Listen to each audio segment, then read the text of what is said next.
I wanted to know कि हमारे यहाँ पाकिस्तान में किस तरह के मिसकॉन्सेप्ट चल रहे हैं इन टर्म्स ऑफ एआई। सो मेरी इंडस्ट्री में entry became like an emergency, like कोई प्लान्ड एंट्री नहीं थी मेरी। मार्केट में टेक्नोलॉजी आएगी तो मार्केट में ग्रोथ आएगी। If the technology does not come, the growth is not going to come. एक ही दफ़ा आपको मौका मिलता है, जो टाइम पीरियड गुजर जाता है वो आपके पास दोबारा नहीं आता। यानी कि मेरे एक मेंटोर होते थे Fahad, he used to tell me कि अपनी आदत डालो 14 से 16 घंटे एट स्ट्रेच काम करने की। तो एक दिन मैंने उनको फोन किया, मैंने कहा कि बॉस अब तो 22 घंटे एट स्ट्रेच काम करने की आदत हो गई है। तो अब वो टेंशन में इतना था कि कौन सा होटल है, मैंने बोला यार देख के लिखा हुआ है ना, मुझे होटल में छोड़ दे।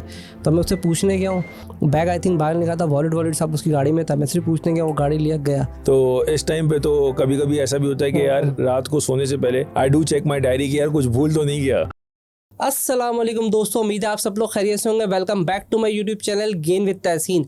आज का जो हमारा टॉपिक है वो लीड जनरेशन से रिलेटेड है। आपका छोटा बिजनेस है, मीडियम साइज बिजनेस है या बहुत बड़ा बिजनेस है, अगर आपके पास लीड्स नहीं गिर रही हैं आपका बिजनेस बेकार हो जाएगा। तो इसी टॉपिक पे हम आज डिस्कस करने जा रहे हैं। मैं आपका होस्ट तहसीन इस्लाम। आज के जो हमारे गेस्ट हैं गुलाम जिलानी हैं, इनका 12 साल का प्लस एक्सपीरियंस है लीड जनरेशन का। इन्होंने वाइब्रेंट डिजिटल मार्केटिंग में काम किया, उस पर इनका 15 साल का एक्सपीरियंस है। इसके अलावा इन्होंने दुबई में एक कंपनी है डिजिटल ग्रोथ कंसल्टेंट, उस पर भी इन्होंने काम किया है। तो इनका पाकिस्तान में भी एक्सपीरियंस है और दुबई में भी एक्सपीरियंस है, ये आज हम इनसे सीखेंगे। एक और बात, मेरे 3.5 लाख से ज़्यादा व्यू हैं लेकिन इतने सब्सक्राइबर नहीं हैं। आप अपने बिजनेस को ग्रोथ करना चाहते हैं तो बेल आइकन पे क्लिक कर दें ताकि मेरी पॉडकास्ट आपको सबसे पहले मिले, और पॉडकास्ट को एंड तक देखना नहीं भूलिएगा। अस्सलाम वालेकुम गुलाम जिलानी भाई। जी वालेकुम सलाम, कैसे हैं आप? सर कैसे तबीयत? पहले तो बहुत बहुत शुक्रिया आपका यहाँ आने का। जी, ये thank you for inviting me over. तो कोई मसला नहीं है, आप बताएं। पाकिस्तान में था तो मैंने कहा कि मुलाकात भी ज़रूरी है and it was long due, we been talking for a while now. नहीं, बहुत मज़ा आया, देख के बड़ी खुशी हुई है। फाइनली हम सेटिंग हो गई। मेरा जो सबसे पहला सवाल है ना वो ये सवाल है कि how did you start your journey? I want to know before the starting your career. तो आप शुरू से मुझे बताएं कि आपने इस इंडस्ट्री में कैसे आए। अच्छा, सो मेरी इंडस्ट्री में entry became like an emergency, right? Like कोई प्लान्ड एंट्री नहीं थी मेरी, but it was just that कि I wanted to do something different. अच्छा, सिनेरियो कुछ इस तरह से बिल्ड होता है कि when I was 16-17 years old, तो उस टाइम पे भी जो है कंप्यूटर्स का बहुत ज़्यादा शौक था हमें उस टाइम पे। तो कंप्यूटर्स एंड देन वो बंदा अपने अंदर जो है ना वो एक खुद से भी क्यूरियोसिटी रखता है। तो at that point in time मैं उस टाइम पे वेबसाइट डेवलपमेंट का बहुत ज़्यादा एक रुझान था कि यार वेबसाइट डेवलपमेंट वाले जो लोग हैं ना वो बहुत ज़्यादा पैसे कमाते हैं, उनकी बड़ी वैल्यू है, वो बहुत आजकल का जो ना नीश स्किल है वो उस टाइम पे। तो back then I started learning Photoshop and then उस टाइम पे अब तो नहीं होता बट उस टाइम पे एक होता था सॉफ्टवेयर जो नोन एज ड्रीम वीवर। तो उसके ऊपर मैनुअली ड्रैग एंड ड्रॉप करके आप वेबसाइट बनाते थे एंड ऑल ऑफ दैट। तो यूनिवर्सिटी के ज़माने में भी जब हमें कोई प्रोजेक्ट्स मिलते थे तो उसके अंदर कोई वेबसाइट डेवलपमेंट का प्रोजेक्ट आया तो आधी क्लास के लिए जो है ना वो हम बना रहे होते थे। Then slowly and gradually I started learning about के यार how to go into digital and all of that. Then कुछ लोगों के लिए फ्रीलांस पेजेस मैनेज करता था but that was like a very short term period. Then one day I met this guy, his name is Ali Gul, and he was an account manager in Lane 12. Lane 12 was basically an agency that was in Lane 12, Bukhari commercial पे, ठीक है। तो उन्होंने नाम ही अपना रख दिया था Lane 12, which was a part of Zambil group of companies. So that was the time when I started as an intern back in 2011 or 12. तो उस टाइम पे I started as an intern over there at Lane 12. वहाँ पर 1 साल काम किया। Then I move to another company which is known as Lintas, जो कि आज Lowe and of and then Mullen and Lowe के नाम से मशहूर है। तो over there I move there और वहाँ पे we started their digital media wing, was the first one to get hired. वहाँ पे डिजिटल मीडिया उनका स्टार्ट किया, सारी paid advertising, campaign management and all that. We had Unilever, Nestle and all of that. उसके बाद after a year I got a call from group M, which is the world's largest media agency across the globe. Right. जी. तो Group M से call आई तो back in 2014 I got a call and I was one of the earliest employees of Group M's Digital. So I became the Group M's founding member of Group M's Digital in Pakistan. वहाँ से फिर एक journey का एक नया आगाज़ हुआ, ज़िंदगी जो है ना एक बिल्कुल ही कंप्लीट टर्न लिया। बिकॉज फ्रॉम उस वक्त, उससे पहले तक जो है ना it was not a very serious kind of a career. I was into that career just because I wanted to be a free bird and I wanted to be like an independent soul. उससे पहले कभी भी ये वाला नहीं था दिमाग में कि हाँ यार इसको एज अ करियर लेके अब हमने चलना है। But when I ended up into group M, तो उस टाइम तक ग्रेजुएशन भी हो चुकी थी, MBA भी तकरीबन ख़त्म होने वाला था। तो उस टाइम पे ज़िंदगी ने जो है वो कहा कि यार अब सीरियस होना सीरियस हो पड़ेगा। जाना चाहिए। और फिर एक इतने बड़े इदारे में जब आप चले जाते हैं ना, तो फिर उसके बाद it can not be like a non serious job, then you have to be very very serious and you have to be very professional. 2014 I joined Group M, or first year was a roller coaster ride. There was no client when I joined on Group M for a digital business. तो हमें slowly and gradually on board करना पड़ा था. In the first year we got 24 clients. Second year we got lucky, we won Nestle's pitch, and then I went to Lahore. Lahore जाके पूरा Nestle के लिए dedicated group M का setup किया. Then I came back in 2016 to Karachi and over here we won Unilever's account. Unilever का जब account win किया तो फिर that was a complete a different roller coaster ride. यानी कि पीछे तक जितनी लर्निंग थी वो सब जो है ना वो एक तरफ खड़ी हुई थी. And then working on the Unilever's portfolio, क्योंकि पहले भी नेस्ले यूनिलीवर मैनेज कर चुका था लो एंड ऑफ में, but that was a very different kind of a scenario and this was a very different kind of a scenario. क्योंकि when you work with group M तो उसके अंदर है ना you work like a partner, ठीक है, with any of the clients. With लो हमारा जो है ना स्कोप वो बहुत ज़्यादा सिर्फ पेड मीडिया की हद तक था. We were not very much involve in to strategic decisions, new launches. वो हमें बता दिया जाता था जी ये नई लॉन्च आ रही है, इसको हम आपने ऐसे ऐसे करना है. But when I was at group M तो वहाँ पे एक बिल्कुल ही different scenario. You sitting in the board rooms, you sitting in decision meetings कि अच्छा where you want to go, where you want to take this brand, what are the KPIs, what are the challenges and what not. उसके अंदर एक बहुत ही different kind of a learning of a complete different kind of a setup it was. Then 2017 when I was getting married, so Group M had this business which was known as Zaxis globally. We were already active in 17 markets and I was one of those who got picked up and were lucky individuals to bring programmatic to Pakistan. तो मेरा जब group M में भी जो scenario था वो take import पे बहुत ज़्यादा था. आज भी इंडस्ट्री ये कहती है कि यार कोई अगर नई चीज़ करनी है, कोई टेक्नोलॉजी नहीं लेकर आनी है तो जीजे से बात करते हैं, ठीक है. यानी कि इस टाइम पे भी I am working with a lot of companies that are into generative AI which is based out of Turkey. तो उनके साथ भी मैं काम कर रहा हूँ. क्यों काम कर रहा हूँ? Because I want to bring that technology in to the market. Market में टेक्नोलॉजी आएगी तो मार्केट में ग्रोथ आएगी. If the technology does not come the growth is not going to come. जैसे अब हम आउट ऑफ होम इंडस्ट्री की बात करते हैं. आउट ऑफ होम इंडस्ट्री एक टाइम पे बिल्कुल डेड होने लगी थी. उसके बाद केम इन इंटरैक्टिव एडवर्टाइजिंग. उसके बाद क्या आया? वो डिजिटल पोल साइंस, जिसके ऊपर आपकी एलईडी चल रही हैं and your videos are being played. So innovation needs to be there, right. And I have always been innovation hungry कि यार इनोवेशन होगी, कोई नई चीज़ होगी तो एडवर्टाइजर आगे बढ़ेगा, वरना तो वो कहेगा वही यार रन ऑफ द मिल चीज़ें चल रही हैं, we are not getting results. Because whenever there is you know एक चीज़ बहुत कॉमन है. अगर तो आपने कॉमर्स को स्टडी किया हो तो कॉमर्स में एक कॉन्सेप्ट है which is called flotation. If there is flotation in the market then there is inflation in the market. If there is inflation in the market then there is growth in the market. तो ये तीन concept एक दूसरे से जुड़े हुए हैं. Flotation होगी तो इन्फ्लेशन होगी, इन्फ्लेशन होगी तो ग्रोथ होगी. अगर इन्फ्लेशन नहीं है तो ग्रोथ नहीं है, right. Because anything that you want to grow you need to make it grow, right. तो उसके अंदर फिर 2017 I went to Singapore, I understood the entire business. I came back to Pakistan, उसको फिर पूरा का पूरा डिप्लॉय किया पाकिस्तान में.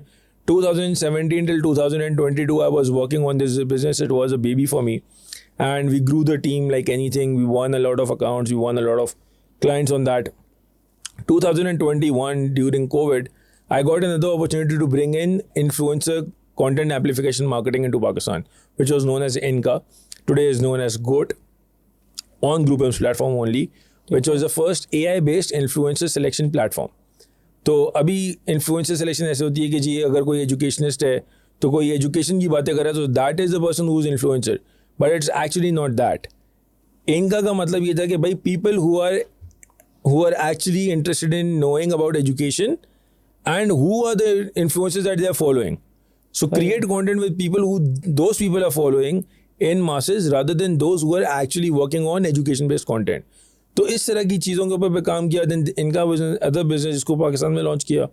2022 I was like I am now done with the corporate life. Now I want to go again into a free bird's life. That is the time when I decided that now I need to move out of Pakistan and go into international market in order to enhance my skills and learn more of the other markets as well. So that is the time when I started exploring other markets. I worked in Malaysia, I worked in Dubai. Right now I'm working with a couple of companies in UAE at this point in time, जिसके अंदर हमारे पास real estate की companies हैं. इसके अंदर we are also doing with a lot of SME based businesses as well. Then I am working with a company in Turkey as well, जो कि इस टाइम पे जनरेटिव एआई के ऊपर काम कर रही है. Then I am working with another company that is based in Australia that is serving a lot of SME businesses locally over there, that is focusing on eBay, Amazon and all of that. So that is all about my journey, that how it started and where it has gone up to. तो इस time पे तो कभी कभी ऐसा भी होता है कि यार रात को सोने से पहले I do check my diary कि यार कुछ भूल तो नहीं किया, या ऐसा तो नहीं हो गया कि यार किसी से कुछ कमिट किया था जो कि पूरा नहीं किया. So I have a long list and then I do keep a check of it कि यार I just keep putting check marks कि yes everybody has been checked today in the entire day.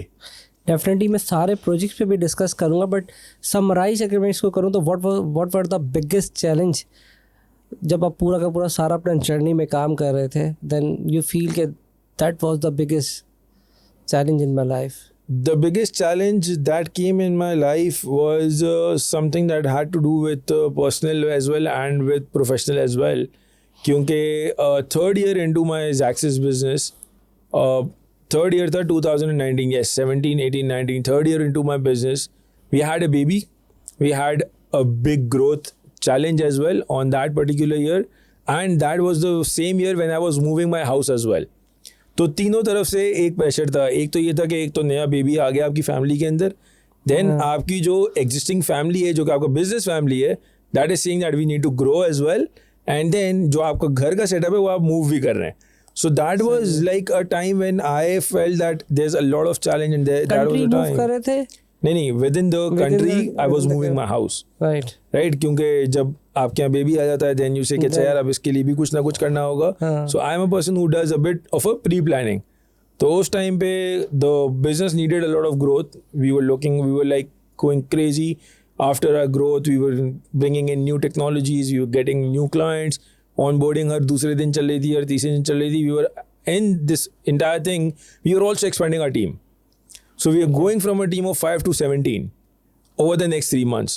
तो उस time पे नए लोगों की भी इंक्लूजन हो रही थी, and then I was moving my house as well, then baby भी आ गया था. So there was a lot of things that were going here and there, and that was the time when I felt that this is the most challenging time that I have ever faced in my entire career.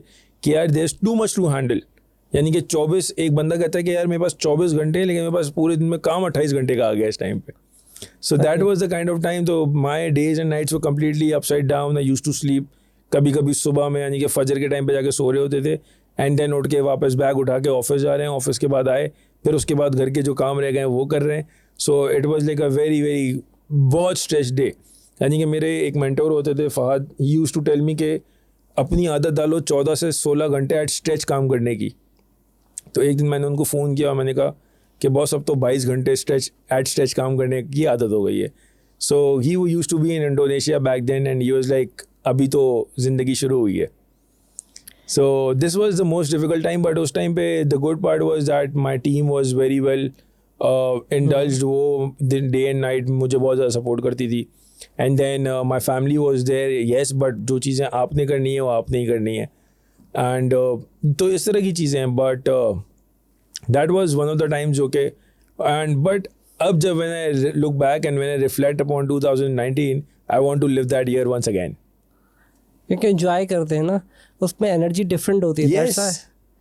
And जब आपको वो time period निकल जाता है, कहते हैं बस कि मुझे एंजॉय करना चाहिए था. इज इट दैट पॉइंट आप वापस जाना चाहते हैं या समथिंग? एंजॉय नहीं, but I want to live that year once again. का मतलब ये है कि यार वो वाली जो एक उस वक्त जो पैशन होता था ना, यानी कि एक होता है जब आप बिल्कुल, फॉर एग्जाम्पल जो moving from Karachi to Hyderabad आप जा रहे हैं, सही है, एक सफ़र आपने किया जहाँ पे आप गाड़ी चला के 60 और 70 की स्पीड पे आप चले गए. एक सफ़र आपने किया जो आपने कहा यार मैं आज जो है ना गाड़ी चलाऊंगा लेकिन अपने हिसाब से चलाऊंगा, तो आज जो है वो मैं 120 140 पर ज़्यादा चला जा रहा हूँ. And that is one ride that you want to say यार एक बार फिर वही वाली राइड करनी है, but you don't get another chance to do that. एक ही दफ़ा आपको मौका मिलता है, जो टाइम पीरियड गुजर जाता है वो आपके पास दोबारा नहीं आता. यस, ऐसे ही है. तो I miss that time, but that was good times. बहुत एंजॉय किया था हमने उस वक्त. तो इंस्टेड क्या आप अभी पीछे का बात करते हैं, मैं कहता हूँ कि आपका नेक्स्ट 5 ईयर का प्लान क्या है फिर? That's all. यार नेक्स्ट 5 इयर्स का प्लान में, अच्छा, सो नेक्स्ट 5 इयर्स का प्लान या मेरी पाइपलाइन जो इस टाइम पे नज़र आ रही है वो यही है कि I want to work a lot on the AI side for the market. क्योंकि इस टाइम पे हमारी मार्केट को एक प्रॉपर डिजिटल इकोसिस्टम की ज़रूरत है. जो कि इस टाइम पे मार्केट में नहीं है. सो इस टाइम पे I am also talking to a lot of companies at in international markets कि how they can enter into the market, वो किस तरीके से अपना मार्क बना सकते हैं, and how we can partner up with multiple companies, not just one, क्योंकि मोनोपोली क्रिएट नहीं करनी है हमने मार्केट में. So multiple companies whoever is best in whatever domain they are in. तो उसके बाद जो है how do we bring them in, and then how do we make sure कि हमारा इस टाइम पे जो ब्रेन ड्रेन हो रहा है, जो मार्केट से जो टैलेंट छोड़ छोड़ के बाहर जा रहा है, how do we retain that talent in to the market, and then how do we bring those international companies into Pakistan and have this talent stored here in the market in order for the market to grow as well. क्योंकि अगर सब छोड़ के बाहर चले जाएंगे, वो आपने वो मूवी देखी है काबिल, कोई सीन बताएंगे तो याद आ जाएगा कुछ, जिसमें वो कहता है अ परफेक्ट वर्ल्ड जहाँ पे सब अंधे हों, नहीं nobody can see that. So a perfect world, उसके अंदर सिनेरियो कुछ इस तरह से है कि अगर सब छोड़ के चले गए तो हमारी आने वाली जनरेशन क्या करेंगी. सही है, इस टाइम पे आपका एडवर्टाइज़र भाग रहा है, इन्वेस्टर भाग रहा है, आपका यंग टैलेंट भाग रहा है, आपकी जो इस टाइम पे यूथ है जो कि आपका सबसे बड़ा सरमाया है, वो छोड़ के आपका इस वक्त मुल्क जा रही है. तो आने वाली जनरेशन क्या करेंगी यहाँ पर, या आप इस मुल्क को किसके लिए छोड़ के जा रहे हैं. Nobody is thinking about it. Why? Because we are all living in our own social bubble कि हाँ जी, मैं, मेरा घर, मेरी फैमिली, मेरी गाड़ी, इससे आगे कोई नहीं सोच रहा. आप किसी से भी बात करेंगे ना, यानी कि कोई एक बिल्डिंग में भी रहता होगा, तो वो कहेगा कि यार ये बिल्डिंग की दीवार ख़राब है ना, तो ये यूनियन का काम है करना. मेरे घर से पानी आ रहा है लेकिन वो यूनियन सही करके देगी. क्यों भाई? आप क्यों नहीं अपने कंफर्ट जोन से बाहर आके एक दिन खड़े होकर कह सकते हैं कि I will get this fixed. जब आप अपनी बिल्डिंग का नहीं ख्याल करें तो what about the area that you are living in. ठीक है, एरिया के ऊपर आएंगे तो फिर आप उससे आगे बढ़ेंगे ना, अपने शहर के बारे में सोचेंगे.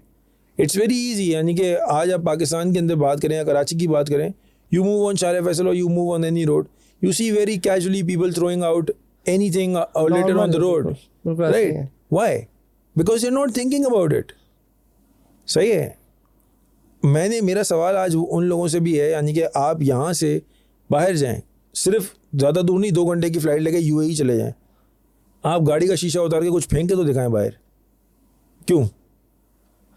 पता है ना मुखालफा होगा, फंस जाएंगे. और दूसरा एक और चीज़ है, वहाँ पर एक सिस्टम भी बिल्ड हुआ हुआ है, एक इन्वायरमेंट भी बिल्ड हुई है. दैट्स है कि वो सारे के सारे एक सिस्टम है, हमने वो सिस्टम ही ब्रेक कर दिया ना. हमने जो लॉ है, वो कानून है, वो तोड़ दिए हैं, तो हमें एहसास भी नहीं होता उस बात तो का. सिस्टम बनाने की जिम्मेदारी किस पर है? एक तो गवर्नमेंट पर है. गवर्नमेंट ने तो रूल बना दिया कि जी कचरा फेंकना मना है. फॉलो करना किसकी जिम्मेदारी है? मेरी और आपकी. अच्छा, इस पर थोड़ा सा मैं आपसे साथ एक कर सकता हूँ डिबेट. प्रॉब्लम ये है कि सिस्टम के साथ जो ना हम नहीं चल पा रहे. बेसिकली प्रॉब्लम है कि मैंने खुद भी रिसेंटली ये देखा है कि अगर रेड लाइट पे खड़े हो गए तो पीछे वाला बोलेगा कि यार अगर खाली है रात के 11 बजे तो तू क्यों नहीं तोड़ रहा. तो वो सिस्टम को आप कैसे चेंज कर सकते हैं? तो वो सारों को कैसे आप उसको समझा सकते हैं अंटिल अनलेस के ऊपर से कोई मैनेजमेंट ना है. तो देयर इज़ अ 2 वे. हम एक साइड नहीं कह सकते. हाँ, 2 वे है. देखें, इसका बहुत ही एक सीधा सीधा असलूब है. वो असलूब हमारा दीन बता देता है कि खुदा उस कौम की हालत नहीं बदलता ना हो जिसको ख्याल अपनी हालत बदलने का. So the change has to come overall. हर किसी को बदलना पड़ेगा अगर आपको इस मुल्क का फ्यूचर बदलना है. मैंने ये फैसला किया था आज से 7 साल पहले कि अगर हमें आने वाली जनरेशन्स का, अगर हमें आने वाले लोगों का और आने वाले वक्त को बदलना है तो हमें खुद को बदलना पड़ेगा. Which is why I went in to this tech side, which is why I decided कि अच्छा यार we need to bring in new technology, which is why I decided कि हाँ यार this is the new thing जिसके अंदर हमें होना पड़ेगा, समझना पड़ेगा, और एक मकसद के साथ हैं हम किसी भी फील्ड के अंदर. ठीक है, it's been almost 7 years 8 years into the field where I been, क्योंकि उससे पहले तक तो हम यानी कि सोशल मीडिया और paid media advertising and all of that, I was never into technology. आज मैं टेक्नोलॉजी के अंदर क्यों हूँ एक बार फिर, या आज मैं अगर AI के लोगों से बात कर रहा हूँ या एक ऐसी कंपनी से बात कर रहा हूँ जो कि मशीन लर्निंग पे काम कर रही है, एक ऐसी कंपनी से बात कर रहा हूँ जो कि फेशियल रिकग्निशन और सिक्योरिटी सर्विसेज प्रोवाइड कर रही है इंटरनेशनली, तो मैं क्यों बात कर रहा हूँ उनसे? क्योंकि एक चीज़ है, मैं आपको एक बहुत ही छोटी सी एग्जांपल देता हूँ. UAE में लोग कहते हैं कि यार चोरी नहीं होती. ये तो आपने भी सुना होगा कि यार दुबई में और अबू धाबी में और UAE में आप चले जाएं चोरी नहीं होती है, सिक्योरिटी बहुत स्ट्रांग है. उसका रीज़न पता है आपको? उनकी पनिशमेंट है ना. नहीं, पनिशमेंट वो किस तरह से मॉनिटर्ड है? उनको पता गया तो वो उस कानून उनका बेसिकली स्ट्रांग है ना, अगर पकड़ा गया। वैसे तो हुआ है मेरे साथ, मैं आपको खुद भी बताऊं कि मैं गाड़ी के अंदर बैठा, गाड़ी में मोबाइल छोड़ दिया मैंने, क्योंकि फर्स्ट टाइम जब लैंड करते हैं 2012 की बता रहा हूँ कि उस वक्त तो फेसबुक भी नहीं था। देन आप बहुत ही कॉन्शियस होते हो यार कौन मुझे पिक करेगा। अब तो सोशल मीडिया सब तस्वीरें बहुत ज़्यादा कनेक्शन है, दैट टाइम के व्हाट्सअप भी नहीं था, थोड़ा सा बैक साइड पर जाएँ, और उस वक्त कोई इंटरनेट का दौर नहीं था। हम होटल उससे नहीं, हम कोई एजेंट आता था तो वो बोलता था कि हाँ मैंने आपको होटल कर दिया। अब आपको एजेंट की तस्वीर भी अपनी ज़िंदगी में नहीं देखी होती है, बट यू अज्यूम कर रहे होते हैं कि इस तरह का होगा, वह कोई बंदा होता है। तो अब वो मैं टेंशन में इतना था कि कौन सा होटल है, मैंने बोला यार देख के लिखा हुआ है ना, मुझे होटल में छोड़ दे। तो मैं उससे पूछने गया हूँ, बैग आई थिंक बाहर निकाला था, वॉलेट सब उसकी गाड़ी में था, मैं सिर्फ पूछने गया, वो गाड़ी लिया गया। और वो अब बताएं, तो दुबई का मैं आपको बता रहा हूँ, ये आई थिंक 2012 की बात बता रहा हूँ। तो अब वो वहाँ मॉनिटरिंग नहीं थी ना, क्योंकि मोबाइल मैंने उसके अंदर छोड़ दिया, और मुझे खुद भी नहीं पता था कि उस मोबाइल की मैं कंप्लेन कहाँ से करूँगा और समथिंग।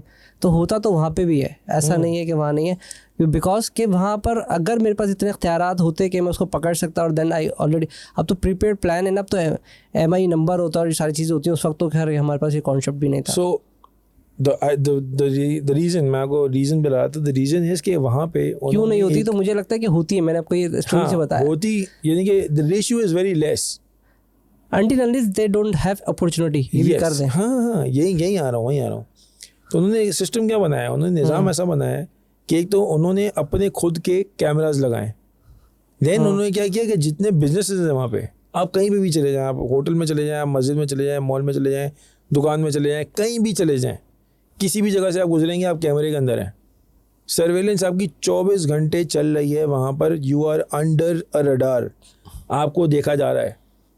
सही है। अक्सर दुकानों में लिखा हुआ है कैमरे की आंख देख रही है, कैमरे की आंख देख रही है। वो क्यों लिखते हैं, वो इसीलिए लिखते हैं कि हाँ जी ये कैमरे की आंख देख रही है, हम we are monitoring you, but they can not do anything about it. सही है। सो इस टाइम पे I am also working with a company that is doing facial recognition and database management. आपने कहा था इन्फ्लुएंसर आती है, ग्रोथ आती है, तेरे तो क्वेश्चन मुझे बनता है कि यार जब मुल्क में 3 इन्फ्लुएंसर आ रही है, लोग अभी तो कल जुम्मे की नमाज में मैंने देखा इमाम साहब दुआ कर रहे थे कि अल्लाह हम पे रहम कर ले, बिजली के बिल बहुत आ रहे हैं। मैंने कहा बस अब ये आखिरी लिमिट रह गई थी कि मस्जिद में भी दुआ लोग कराने आ रहे हैं।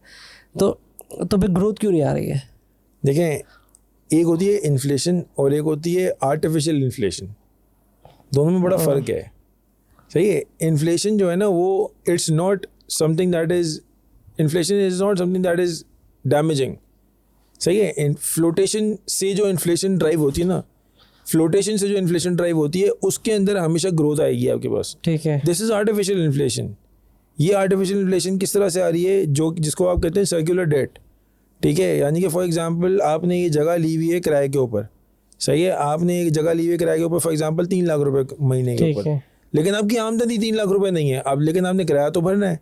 आप क्या करेंगे, आप बैंक में जाएंगे, इस जगह के डॉक्यूमेंट जमा कराएंगे और आप जाके 3.5 लाख का लोन लेकर आ जाएंगे। 50,000 खा गए, 3 लाख रुपए दे दिए किराएदार को। 3.5 लाख रुपये वापस कितने करने हैं? 3,75,000 रुपये। अगले महीने फिर वहीं खड़े हुए, अगले महीने फिर चले गए, भाई 4 लाख का लोन दे दो। अब पिछले महीने के 25,000 रुपये वैसे ही चढ़े हुए। अच्छा जी, 4 लाख का लोन लेकर आ गए, फिर से 3 लाख रुपए दिए, लाख रुपए आपके पास बचे, आपने उसकी एक किस्त उतार दी, बाकी सारे खा गए, फिर अगले महीने वहीं खड़े हुए। सो this is a circular debt. जो मैं आपसे बात कर रहा था फ्लोटेशन एंड इन्फ्लेशन की, उससे होता ये कि जब मार्केट में फ्लोटेशन होती है तो उससे आपके पास डायरेक्ट इन्वेस्टमेंट बढ़ती है। सही है। फॉरेन डायरेक्ट इन्वेस्टमेंट जब आपकी बढ़ती है तो उससे आपकी एम्प्लॉयमेंट जनरेट होती है, उससे आपकी अपॉर्चुनिटीज़ क्रिएट होती हैं। इन दो के थ्रू आपके पास इन्फ्लेशन तो मार्केट में आ जाएगी। होता क्या है उस इन्फ्लेशन की वजह से? क्योंकि आपके बायर्स बढ़ जाते हैं, रियल पावर ऑफ बाइंग बढ़ती है। जब रियल पावर ऑफ बाइंग बढ़ती है तो उससे आपकी इंडस्ट्री थ्राइव करती है। इंडस्ट्री थ्राइव कैसे करती है? क्योंकि पहले आप फॉर एग्जांपल 10 लोगों को माल बेचे थे, आज आप 150 लोगों को माल बेच रहे हैं। जब 150 लोगों के लिए हमको माल बेच रहे हैं तो रॉ मटेरियल भी ज़्यादा खरीदेंगे, प्रोडक्शन भी ज़्यादा करेंगे, तो ओवरऑल इंडस्ट्री थ्राइव करती है। इस तरह से नहीं होता कि आप सर्कुलर डेट के अंदर चलते रहें। और वो ये जो इन्फ्लेशन की जो आप बात करें, सो बहुत सारे लोगों को ये नहीं पता होता कि what is the real inflation and what is an artificial inflation. हम जिस इन्फ्लेशन में फंसे हैं वो आर्टिफिशियल इन्फ्लेशन में फंसे हुए हैं, और वो ऐसे चक्कर खत्म नहीं होगा। वो अभी तो कोई प्लान ही नहीं है। अभी फिर ये गए, अभी हम सियासत पे बात नहीं करते, लेकिन अभी मैंने देखा फिर नहीं, let's stay away from there. हाँ, तो मुझे अभी लगता है कि ये वाले सर्कल से हम अभी तैयार नहीं है निकलने के लिए। और देन यस, सो लेकिन इसका कोई हल भी तो नहीं सोच रहा। कोई एक ही टेक्नोलॉजी निकाले ना जिससे हमारे पास कोई हल आ जाए, हम लोगों को समझा सकें, आप लोगों को समझा सकें। इसका देखें हल एक ही है, वो है टैलेंट एक्सपोर्ट। अच्छा, मुझे लगा आप कुछ और बोलने वाले, हल एक ही है। नहीं वो वाला हल नहीं है। नहीं, वो मैं एक ऐसा बंदा हूँ जो कि I am hardly one of those few people जिनको इस टाइम पे जो है ना वो अपने मिनिस्टरों के भी पूरे नाम नहीं पता होंगे। नहीं सेम, मुझे भी याद नहीं होते, मैं बहुत सही है, मुश्किल है, मुझे याद नहीं होते। यानी कि वो एक लतीफ़ा याद आया यहाँ पर कि वो एक लड़का, एक बंदे ने पूछा अपने स्टूडेंट से कि ये बताओ कि अमेरिका का सदर कौन है, तो बच्चा काफ़ी देर तक सोचते रहा, फिर उसने बोला अंग्रेज़, सही है। क्योंकि उसको पता ही नहीं था। ठीक है, सो इस टाइम पे मेरा वो वाला हाल है कि पाकिस्तान में कौन मिनिस्टर है और कौन मिनिस्टर किस उसका वजारत का के लिए रिस्पॉन्सिबल है नहीं पता।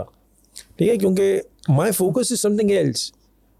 हाँ, अगर तो मेरा ये वाला फोकस होता ना कि हाँ यार ये लोग मेरे लिए कुछ करेंगे और ये लोग मेरे लिए कुछ बेहतरी करेंगे, तो फिर मैं इनसे उम्मीद भी लगाता और इनके ऊपर फोकस भी करता। सही है। हम तो देखते आ गए ना, अपनी हिस्ट्री भी हमने पढ़ ली और हमने देख लिया कि भाई रुपए की कदर कम होती चली जा रही है, तो इसका सलूशन एक ही है, बाहर की मार्केट से पैसा कमा लो। और अल्लाह ताला ने हमें ये ऑप्शन दिया है, अल्लाह का हाँ। बड़ा करम है कि हमारे पास ये ऑप्शन है। एग्जैक्टली, कोविड के बाद दुनिया चेंज हो गई। कोविड के बाद remote work has become the next thing at this point in time. Pakistan में सबसे बड़ी जो आप कह लें ताकत है जो अल्लाह ताला ने दी हुई है इस वक्त, वो है talent, youth. We are one of the most youngest crowd वाली अवाम, जिसके पास सबसे ज़्यादा जो है ना यूथ है इस टाइम पे। सही है, अगर इसी यूथ को आप सही से चैनलाइज करें तो क्या कुछ नहीं कर सकते।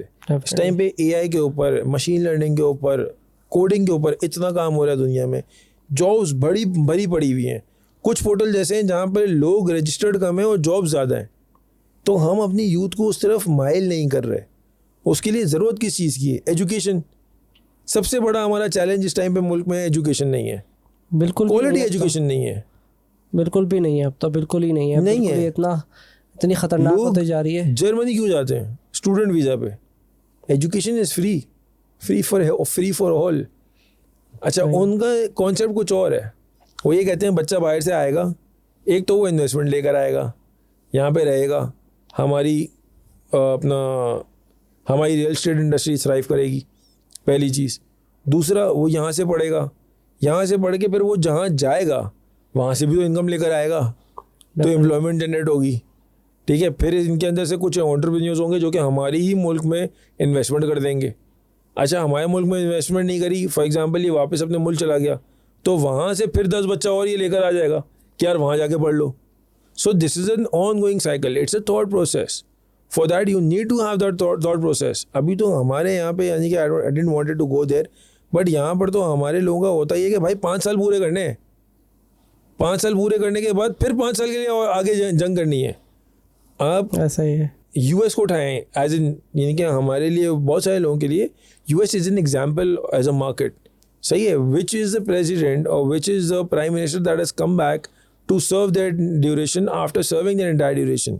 बुश कभी वापस नहीं आए, नहीं है, बिल्कुल नहीं है। ओबामा कभी वापस नहीं आया, bill Clinton he never came back. कर लिया, I have served my period, I am gone. Trump try कर रहा है आने की। वो तो एक अलग चीज़ है ना, बट जो मैं बात कर रहा हूँ या जो मेरा वो But है they have a plan, message. जो उनके प्लान चल रहे होते हैं वही चल रहे हैं, बंदा रिप्लेस होता है उनसे। Yes, exactly. उनको उसी चीज़ से It's not like यार मैं तो करके गया था, मैं वापस आना चाहता हूँ। जैसे हमारे यहाँ 90s के दौर में 2 ही लोग थे, 2 ही कॉन्टेस्टेंट थे, कभी एक फर्स्ट आता था, कभी दूसरी फर्स्ट आती थी। बस 5 साल में हमने 10 साल में हमने 5 प्राइम मिनिस्टर बदल दिए अपने मुल्क के। बाकी नहीं आता कोई। नहीं आया ना, कोई भी नहीं आया, बिकॉज या तो बहुत सारे लोग आना नहीं चाहते या बहुत सारे लोग कर नहीं चाहते, they don't want to step into it. बस देयर इज अ डिबेट, हम स्विच कर जाते हैं अपने सियासत से, क्योंकि मुझे भी इंटरेस्ट नहीं और आई थिंक आपको भी नाम नहीं पता, तो हम वहाँ से स्किप करके move on. Let's go back to AI, because there is a question. आपने कहा था कि हमने कोई, जब आप अपनी जर्नी शेयर आउट कर रहे थे कि आपने कोई एआई का सॉफ्टवेयर बताया था, तो आपने अपने हिसाब से बताया। अभी मेरा एक सवाल उसमें था कि व्हाट द एग्जैक्टली, कि वो सॉफ्टवेयर क्या करता है? वो इन्फ्लुएंसर को फाइंड आउट करने में हेल्प आउट करता है? यस, वो करता ही है कि वो इज पाकिस्तान बेस्ड और आपने किसी और के लिए बनाया था? नहीं, पाकिस्तान बेस्ड है बेसिकली। दिस वाज इनका, सो इन्फ्लुएंसर कंटेंट एम्प्लीफिकेशन। उसके अंदर होता ही है कि एक सॉफ्टवेयर है that is backed by different types of crawlers. वो क्रॉलर्स करते ही क्या है कि जो कंटेंट आप प्रोड्यूस करते हैं उस कंटेंट को इंडेक्स करता है और जिस तरह के लोग आपको फॉलो करते हैं उनके इंटरेस्ट को एक जगह एनालाइज करता है और फिर वो दोनों को मर्ज करके आपको बताता है कि यार what kind of people you should be producing content with because they have certain types of followers that fall into different categories or segments.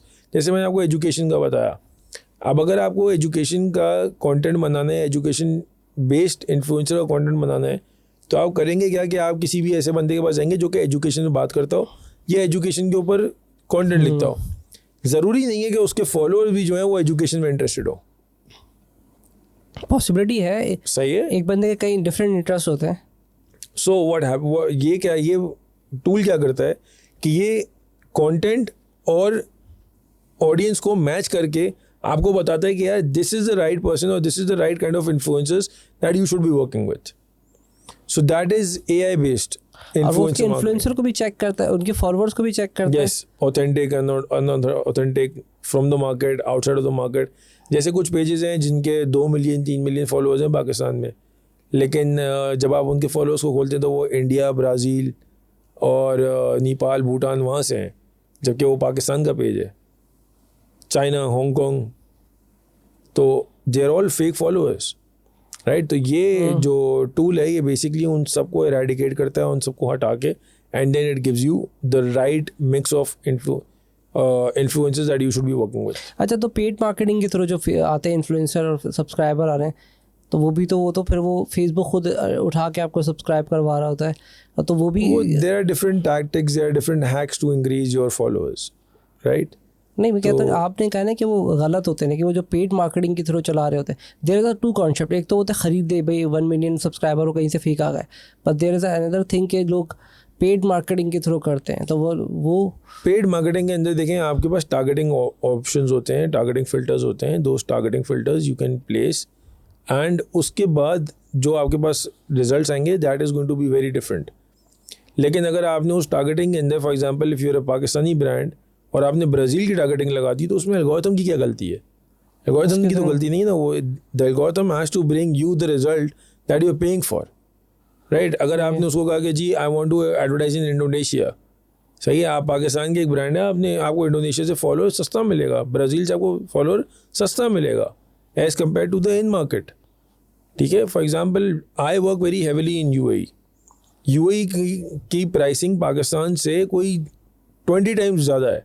तो इसका मतलब ये थोड़ी है कि मैं UAE के अंदर रिजल्ट डिलीवर करने के लिए पाकिस्तान या इंडिया की मार्केट में खोल दूंगा अपनी ads, because it's not going to bring me results. Objectives ही पूरे नहीं होंगे मेरे. सही है. वो बोर्ड पे नंबर पूरा करने के लिए आ जाएगा कि हाँ जी 1 लाख फॉलोअर हैं, 1.5 लाख फॉलोअर हैं, 2 लाख फॉलोअर हैं, लेकिन उस 1 लाख, 1.5 लाख, 2 लाख में से कन्वर्ट कितने हो रहे हैं, that is the question. A lot of people don't understand these things. उनका ये होता है कि यार बस वो मेरा जो बोर्ड का नंबर है ना वो पूरा होना चाहिए. तो it will not serve the purpose for which you are advertising the business for. इससे एक सवाल और निकलता है, the concept misconception about the AI. तो what do you think in our culture कि हमारे जो जितने भी लोग हैं यहाँ पे पाकिस्तान में, स्पेशली फॉर दोस्त जो कि AI को समझ भी रहे हैं और उस पर काम भी कर रहे हैं, बट हमेशा कहीं ना कहीं कुछ मिसकॉन्सेप्ट होते हैं. आई वांटेड टू नो कि हमारे यहाँ पाकिस्तान में किस तरह के मिसकॉन्सेप्ट चल रहे हैं as compare in terms of AI कहना चाहता हूँ.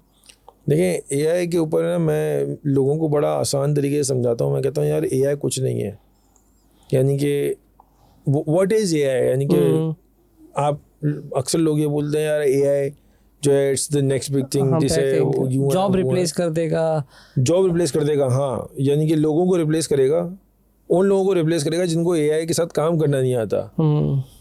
सो AI is actually going to create much more opportunities. इस टाइम पे आपको पता है मशीन लर्निंग वाला is a niche to find.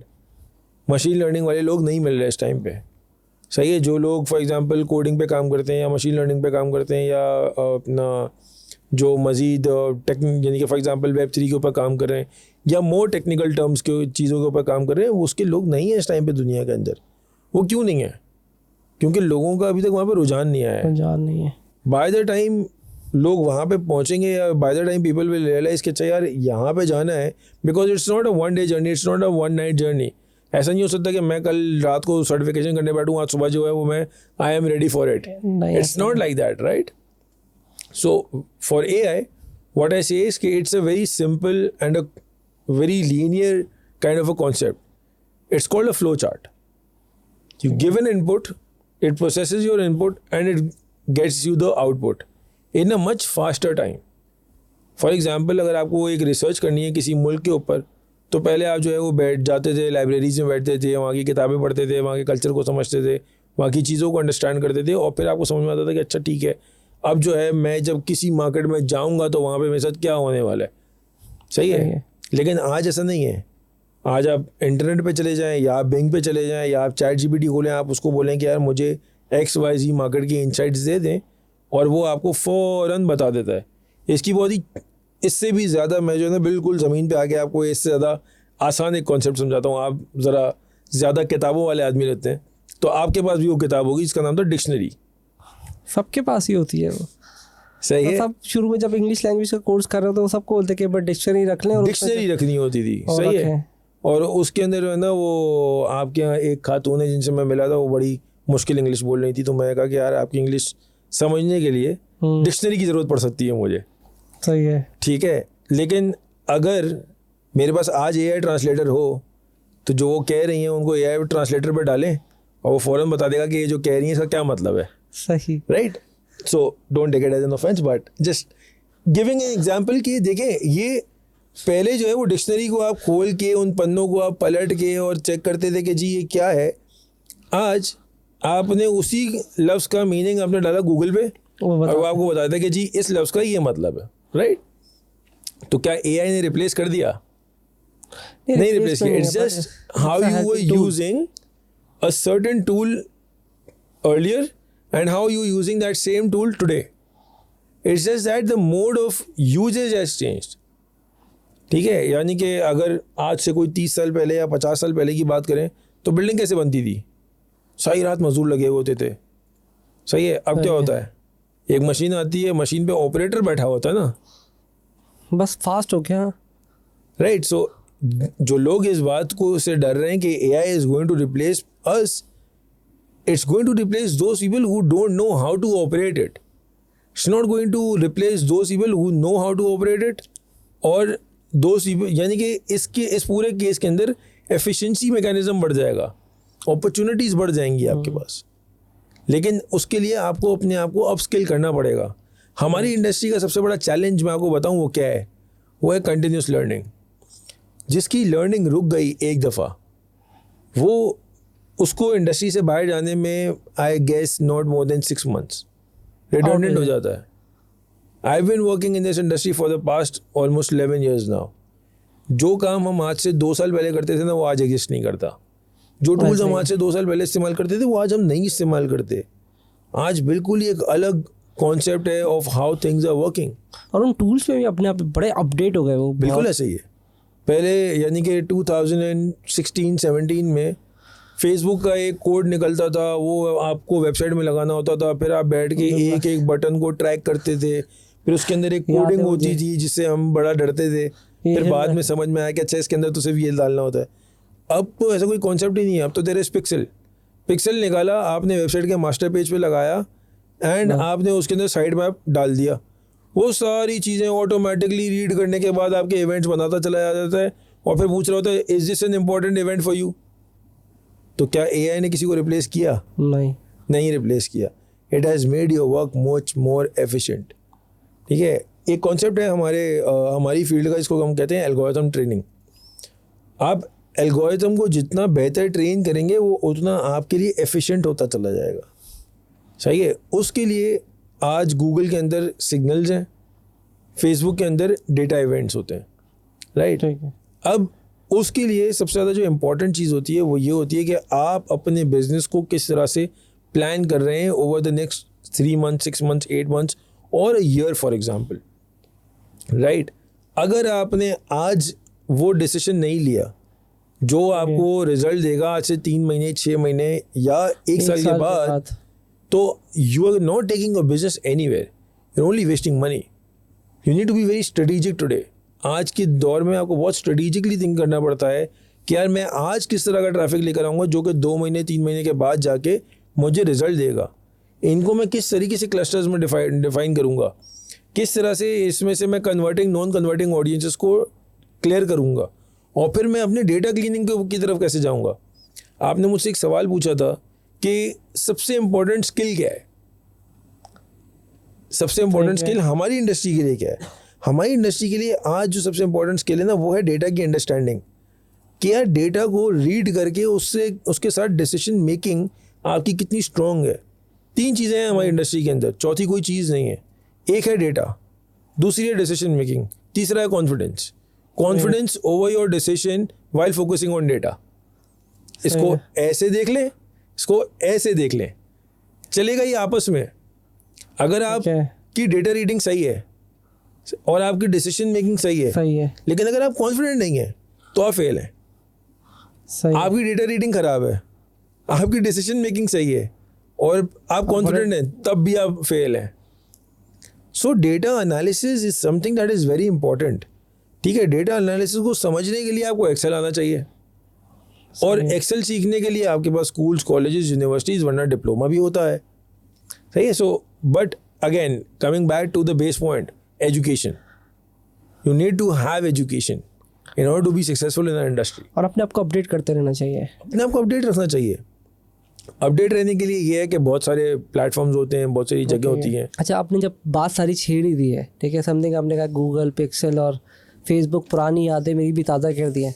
And then throughout the question जो कॉमनली हमारे पास होता है कि हम AI की विद द हेल्प हम AI लीड जनरेशन कैसे कर सकते हैं? सही है। अच्छा, सो लीड जनरेशन के ऊपर जो मैंने अभी आपसे बात करी कि आपको बड़ा स्ट्रेटेजिकली थॉटफुल होना पड़ेगा कि where am I taking my business to in the next 6 months, 3 months, year और हाउएवर और लॉन्ग। तो अभी तो हमने वो बात कर ली कि जी how do we place pixel and all of that. So I come back to that basics के how do I communicate with my customer. ठीक है, अगर आप लीड जनरेशन के ऊपर बात करते हैं या आप बात करते हैं about growth and performance marketing in today's world, so what is it? So you need to understand सबसे पहले कि किसी को भी ऐड दिखाने से ना वो कन्विंस नहीं होता। सही है। So there has to be a story. हमेशा एक स्टोरी बिकती है। सही है। यानी कि आप किसी भी बिजनेस को उठा के देख लें, किसी भी, यानी कि फॉर एग्जांपल हम अगर एप्पल की बात करें, Apple is biggest mobile phone operator across the globe and it's one of the most successful one. Then Samsung की बात करें तो it never sells you a device. वो कभी भी आपको डिवाइस नहीं बेचता। सैमसंग को देखें या एप्पल को देखें तो वो आपको डिवाइस नहीं बेचता, वो आपको क्या बेचता है? कन्वीनियंस बेचता है। आपको हमेशा ये बताता है कि इस डिवाइस से आपको कितनी कन्वीनियंस मिलेगी। सो लीड जनरेशन के अंदर जब हम बात करते हैं, it's not about your product, it's always about how your product is going to help that person. अब फॉर एग्जाम्पल आप रियल एस्टेट इंडस्ट्री के अंदर है, सो इट्स नॉट अबाउट कि आप जो है वो 10 मिनट की ड्राइव पर हैं किसी XYZ जगह से। I don't think that it's going to sell. What's going to sell is the lifestyle. What's going to sell is कि उसकी जो ROI है या उसका जो इन्वेस्टमेंट है वो ग्रो कैसे होगा in the times to come. How is the market fluctuating? How is his investment secure? क्योंकि आज से अगर मैं आज बात करूं कि आज एक घर लेने के लिए अगर आप जाते हैं तो it's not about 100,000 rupees or 200,000 rupees or $1 million. आज कम से कम घर भी 10 मिलियन से ऊपर का है, 1 करोड़ रुपए से ऊपर का घर है, right? This is what we are talking about in Pakistan. The real estate industry of Dubai, कम से कम 5 लाख दिरहम का घर है वहाँ पे, और वो भी एक स्टूडियो मिलता है आपको उसके अंदर, 5 lakh dirham, right? Now if somebody who is investing 500,000 dirhams, that person needs to know कि how this 500,000 dirhams is going to convert into an ROI, right?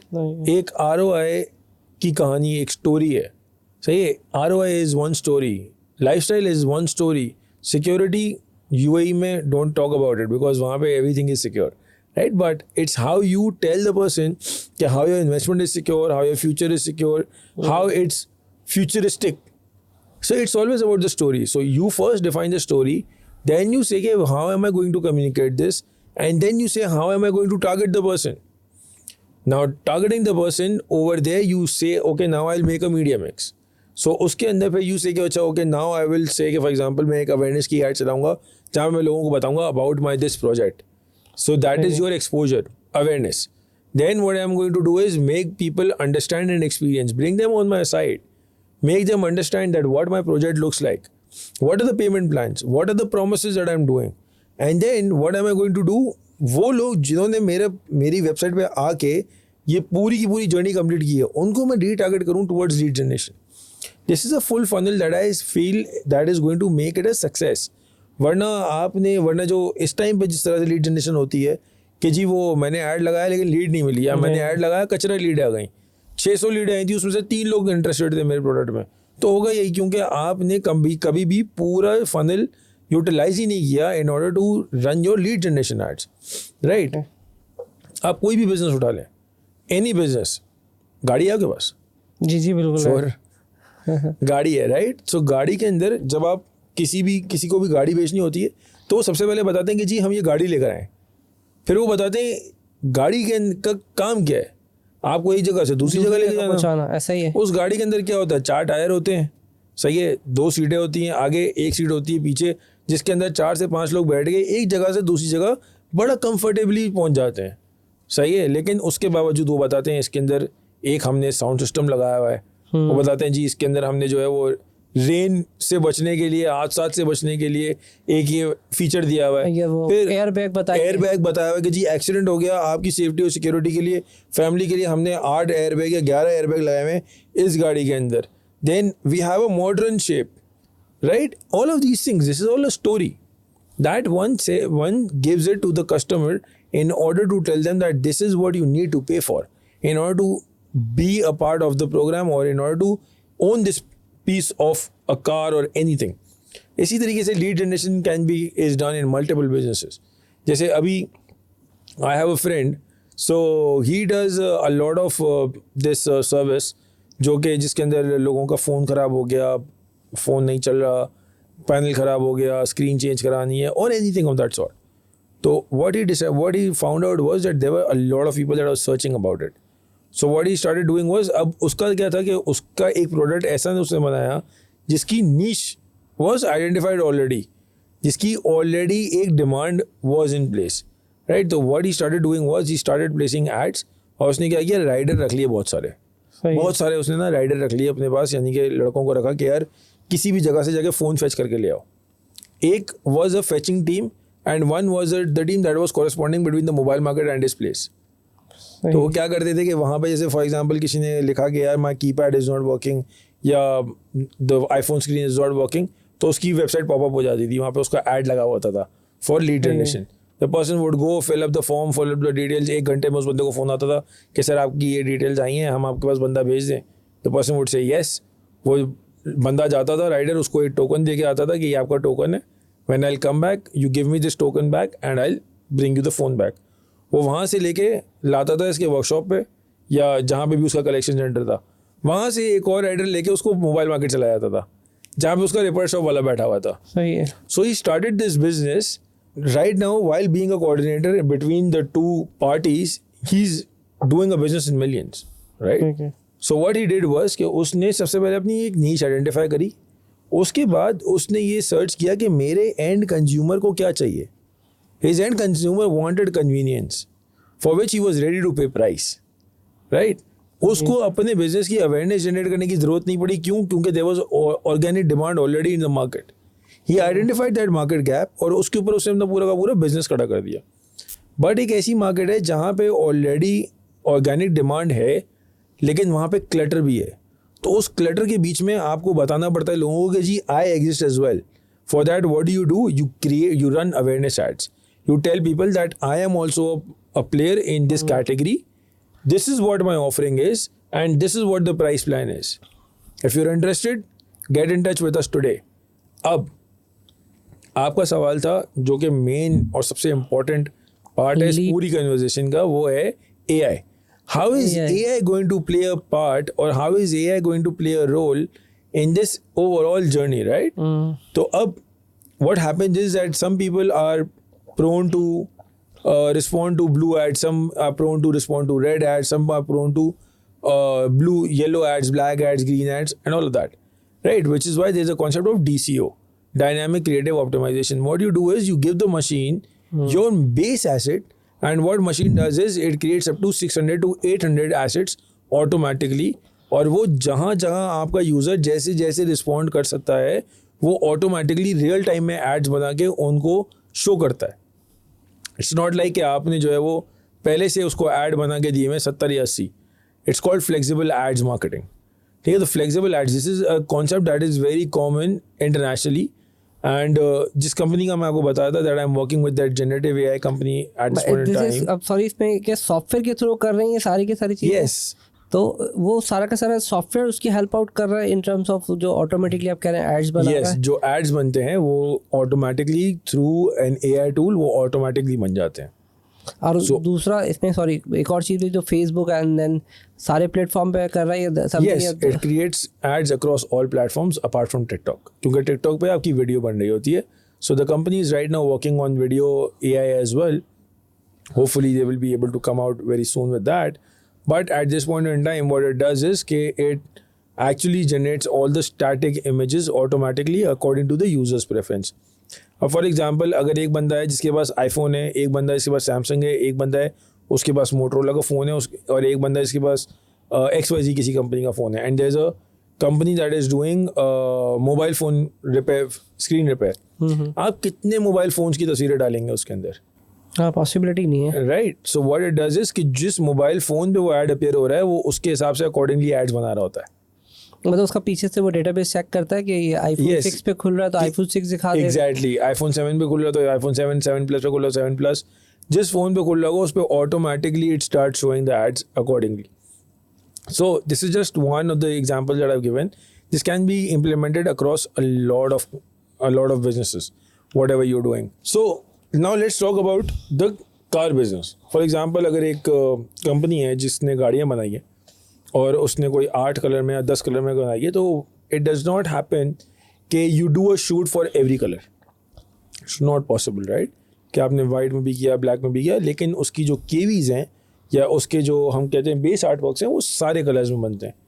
Right. What happens is कि फॉर एग्जांपल अगर आपका एक car business है, so you just give the main KV and you give the support images, blue का, black का, red का, green का, yellow का, whatever colours there are, उनके आपने वेरिएंट्स दे दिए. Now what the DCO is going to do is कि the person who is more likely to respond to a black car, उसको ब्लैक कलर की गाड़ी नजर आएगी. Who is more prone to respond to a red car, उसको red colour की गाड़ी नजर आएगी.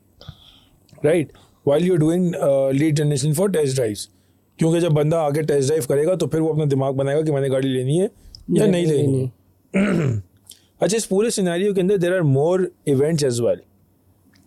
सो the test drive event is your consideration phase.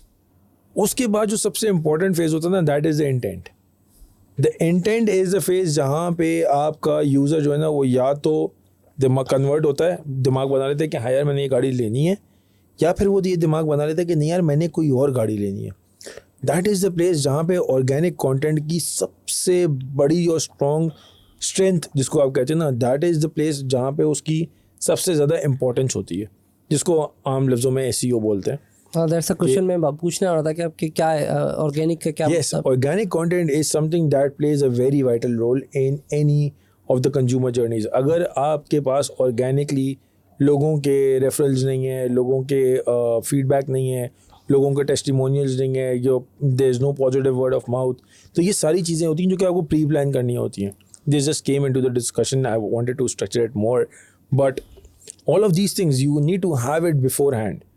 लोग जब आपके प्रोडक्ट के बारे में पता करें या जब लोग आपके प्रोडक्ट के बारे में रिसर्च कर रहे हो, so they want to see other people delighted, they want to see a very positive feedback of other people कि हाँ यार हमें बड़ा फ़ायदा हुआ, it's worth value for money, it has a, for example अगर गाड़ी है तो it has a pleasant drive, it's very fuel efficient, हो या नहीं हो, that's a different thing. But the person should have that mindset of going into that journey while being in that intent phase. और अगर उस intent phase के ऊपर अगर आपके competitor ने बहुत strong काम किया हुआ है और अगर उसका content उसको मिल जाता है organically, the person's preference changes and it changes like this, especially in a high involvement product. अब जब हम lead generation में बात ही कर रहे हैं तो there are different kind of businesses.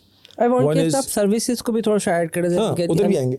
तो उधर भी आएंगे. क्योंकि कुछ हमारे लोग सर्विसेज वाले ना, तो आप ब्रेक लिया तो मैंने कहा मैं ऐड कर दूं कि आप इस पे भी ऐड करिए. हाँ, उधर भी आते हैं, लेकिन पहले हम जो है ना वो ज़रा इस पे फोकस कर लेते हैं. So there is high involvement business and there is low involvement businesses, right?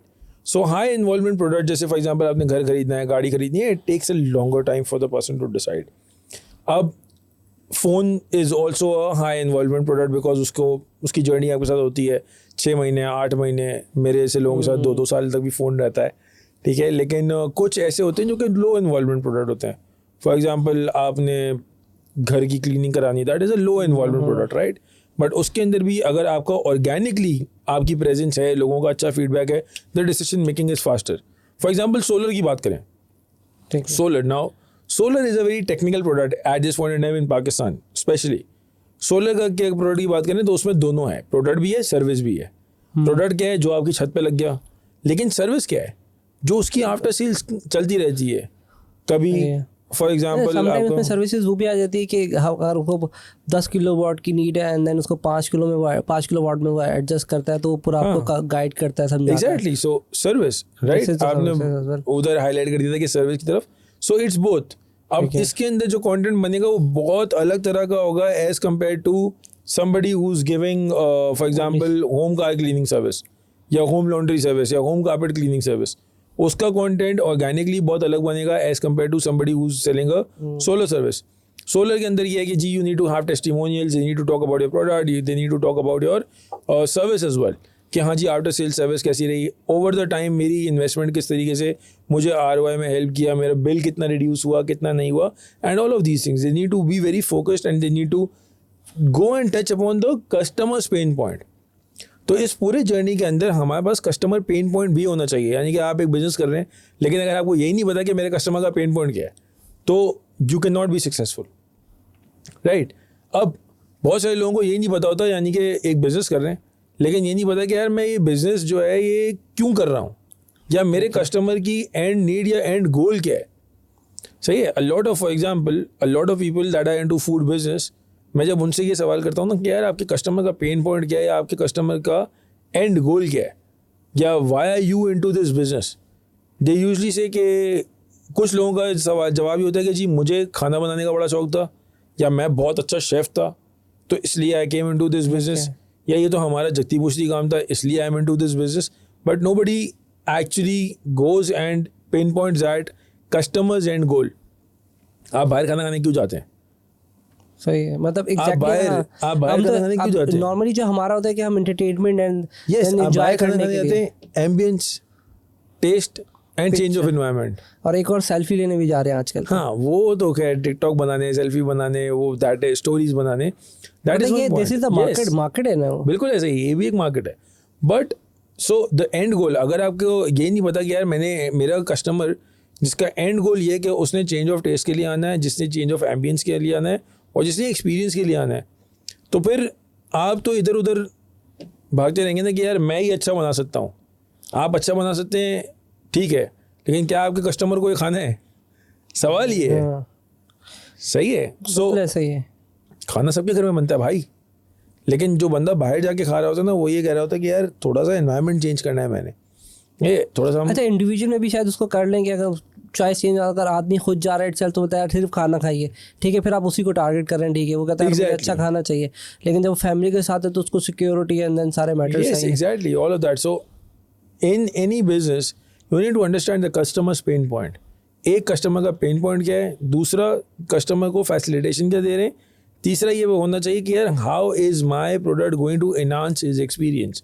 ये तीन चीज़ें अगर आपको पता है, and then if you start building your journey accordingly, either you are in lead generation or you are in performance marketing or any business you are in, it is going to help you out। उसके अंदर tools क्या इस्तेमाल करने हैं, tactics क्या इस्तेमाल करनी है, कम्युनिकेट किस तरह से करना है, कौन सी AI टूल्स को इस्तेमाल करना है, फेसबुक पे कितना पैसा लगाना है, गूगल पे कितना पैसा लगाना है, this is all tactical planning. But जो स्ट्रेटेजिक प्लानिंग है ना, that is your business base, वो सबसे ज़्यादा इंपॉर्टेंट होनी चाहिए at the start, not in the middle of the journey. जैसे हम जब यूनिलीवर पे काम करते थे तो उस टाइम पे हमारा, जैसे फॉर एग्जांपल अभी हम 2024 जून में बैठे हुए ना, हम इस टाइम पे बैठ के 2025 जनवरी की प्लानिंग कर रहे होंगे कि यार नेक्स्ट ईयर हमें क्या करना है। And the next 6 months we would invest in order to sharpen that strategy, in order to sharpen that thought process, and by October November we will be very lock and very clear कि अच्छा ठीक है, अगले साल right from the start till the end हमारा क्या action plan होना होगा। All of these large size companies, you talk about P&G, you talk about Pepsi, you talk about Unilever, you talk about any of the large size brands of Fortune 500 companies, उसके अंदर pre planning हो रही होती है। मैंने पाकिस्तान की market में इतना काम किया है और इतने सारे एडवर्टाइजर्स के साथ काम किया है। यहाँ पर one of the things that I feel is कि we not very focused on the long term plan. अगर हमारे पास लॉन्ग टर्म प्लान नहीं है ना, तो we will always be fixed into gimmicks. हम बहुत शॉर्ट टर्म प्लानिंग के ऊपर, बहुत शॉर्ट टर्म जो है ना नॉन सस्टेनेबल फैक्टर्स के ऊपर हम अपने बिजनेस को खड़ा कर रहे होते हैं। कि जैसे फॉर एग्जांपल अभी इस टाइम पे एक मूवमेंट चली हुई है बॉयकॉट की, क्या है बॉयकॉट। इसके अंदर बहुत सारे बिजनेसेस आएंगे और बहुत सारे बिजनेसेस चले जाएंगे ऐसे ही। ये पहले भी हुआ था। इफ़ यू रिमेंबर 9/11 के टाइम पे, वहाँ पे उस टाइम पे कुछ कंपनीज आई थी, कोला कंपनीज थी that came in, that started the business and then they got flushed out. Why? Because they were all focused on a very short term gain और वो नॉन सस्टेनेबल फैक्टर्स के ऊपर आए थे। They did not focus on quality, they did not focused on product, they did not focus on trade. उनका ये था कि यार फटाफट बनाओ, हाँ जी, फटाफट बेचो और फटाफट बाहर निकलो। They were not there to stay in the market. वो उनका अपना एक बिजनेस ऑब्जेक्टिव था। लेकिन if you want to stay in the market and if you actually want to grow, you need to have a very strategic and a very clear thought process कि what am I going to do, how am I going to sell my product to the seller, to the user, and how is it going to facilitate the user in the end of the day कि इसकी ज़िंदगी में बेहतर कैसे बनाऊंगा, मेरे customer की ज़िंदगी बेहतर कैसे हो सकती है। And if you are very well thought in all of this, यानी कि कम्युनिकेशन प्लानिंग, अक्सर लोग इसको ज़्यादा वैल्यू नहीं देते हमारी इंडस्ट्री में, लेकिन कॉम्स प्लानिंग के बाकायदा यानी कि इंटरनेशनली तो लोग डिग्रीज करते हैं। जहाँ पे फॉर्चुनेटली और अनफॉर्चुनेटली हमारे यहाँ पे वो नहीं होती, स्पेशलाइजेशन नहीं होती। We don't specialize into communications. जो कम्युनिकेशन में स्पेशलाइज करते भी हैं वो एक ऐसी तरफ चले जाते हैं कि जहाँ पर जो है वो बिल्कुल उनका अपना एक नीच बन जाता है। सो फॉर एग्जांपल अगर तो आप MBA कर रहे हैं and if you do for example 4 months और 5 months additional courses of communications planning, तो आपको एग्जैक्टली पता होगा कि अच्छा ठीक है, I am a paid media strategist, but how can I use communications planning into my paid media side as well और paid marketing side as well. तो इस तरीके से it goes hand in hand. But वो ठीक है, overall तो सही है। स्ट्रेटेजिकली तो आपने बड़ा अच्छा समझा दिया कि उसके बाद आप अगर फेसबुक पर जा रहे हैं लोगों का भी, मुझे नहीं लगता कि एग्जैक्टली स्ट्रेटजी हमारे इस पाकिस्तान कल्चर में कोई प्लान अभी इज इट प्लान आउट कर रहा है। But the people are here जो कि अभी तक ये सोचते हैं कि 2500 रुपये मैं फेसबुक के एड्स पे लगा दूंगा एंड देन मैं 500 वाली प्रोडक्ट 2000 की भेज दूंगा और गूगल की। तो व्हाट डू यू थिंक, या कौन सा मिस कॉन्सेप्ट, जैसे आपने सजेस्ट तो किया है कि पहले पूरा स्ट्रेटजी बनाए एंड देन गोल बनाए, तो पीपल आर हेयर जो बिल्कुल ही ग्लास रूट पर आ रहे हैं, बेचारे नए हैं, जिनको किसी ने बोल दिया भाई शॉपिफाई से तुम $1 मिलियन कमा सकते हो, और वो जज्बात में आता है, उसको समझता है यार शॉपिफाई कैन हेल्प मी कि मुझे $1 मिलियन दे देगा। तो शायद कुछ लोगों को भी ये आइडिया नहीं कि शॉपिफाई इज़ द टूल कि वो सिर्फ प्रोडक्ट बेचने के लिए है। तो the exactly the question is me, जो मेरा एग्जैक्टली द वन क्वेश्चन है मेरा कि द ग्रास रूट पे जो बंदा बैठा है, द स्ट्रेटेजिक, तो जिसने MBA कर लिया, आई थिंक उन लोगों के लिए तो बात समझ में आ जाएगी, बहुत आराम से स्ट्रेटेजिक मैनेजमेंट है, टैक्टिक्स है, तो बिल्कुल बेचारा जो शॉपिफाई या अमेज़ॉन को देख कर आता है, तो आप उनको क्या रिकमेंड करेंगे कि वो किस तरह से, किस लेवल पे, बिल्कुल ही लो लेवल पे मैं चाहता हूँ कि आसान अल्फाज में उसको समझाएं कि उसके बात समझ में आ जाए। अच्छा, तो मैं आपके क्वेश्चन को आंसर करता हूँ। देखें, हमारे यहाँ ना इकोसिस्टम का बड़ा प्रॉब्लम है। हमारा इकोसिस्टम उस तरह से है नहीं कि जहाँ पे आप कहीं जाके इसको किसी प्रोफेशनल की हेल्प लेके आप इसको स्ट्रीमलाइन करें। अक्सर लोग क्या करते हैं कि अक्सर जो है वो प्रोडक्ट लगाते हैं शॉपिफाई के ऊपर without even doing the research कि यार इस प्रोडक्ट की कितनी डिमांड है ऑर्गेनिकली और अनऑर्गेनिकली। अगर तो ऑर्गेनिक डिमांड है तो वो मेरा ख्याल है day 3 से बिकना स्टार्ट हो जाता है। अगर ऑर्गेनिक डिमांड नहीं है तो फिर आपको इतना कॉन्सेप्ट होना चाहिए कि भाई इसके पीछे मैंने कितना पैसा लगाना है in order to build that industry. उसकी अवेयरनेस और उसकी रिक्वायरमेंट आप बनाएंगे तो फिर उसके बाद आपके प्रोडक्ट की कंसिडरेशन स्टार्ट होगी। जब लोग कंसिडर करना स्टार्ट करेंगे तो फिर आपका प्रोडक्ट खरीदना स्टार्ट करेंगे। अच्छा, सो ओवरनाइट जो है वो कोई भी प्रोडक्ट जो है वो ऑटोमेटिकली बिकना नहीं स्टार्ट हो जाता। So for any business to get started मेरी रिकमेंडेशन ये है कि पहले थॉरोली रिसर्च करें और उस रिसर्च के अंदर किसी न किसी मेंटोर से, किसी से गाइडेंस लें who is already into this business.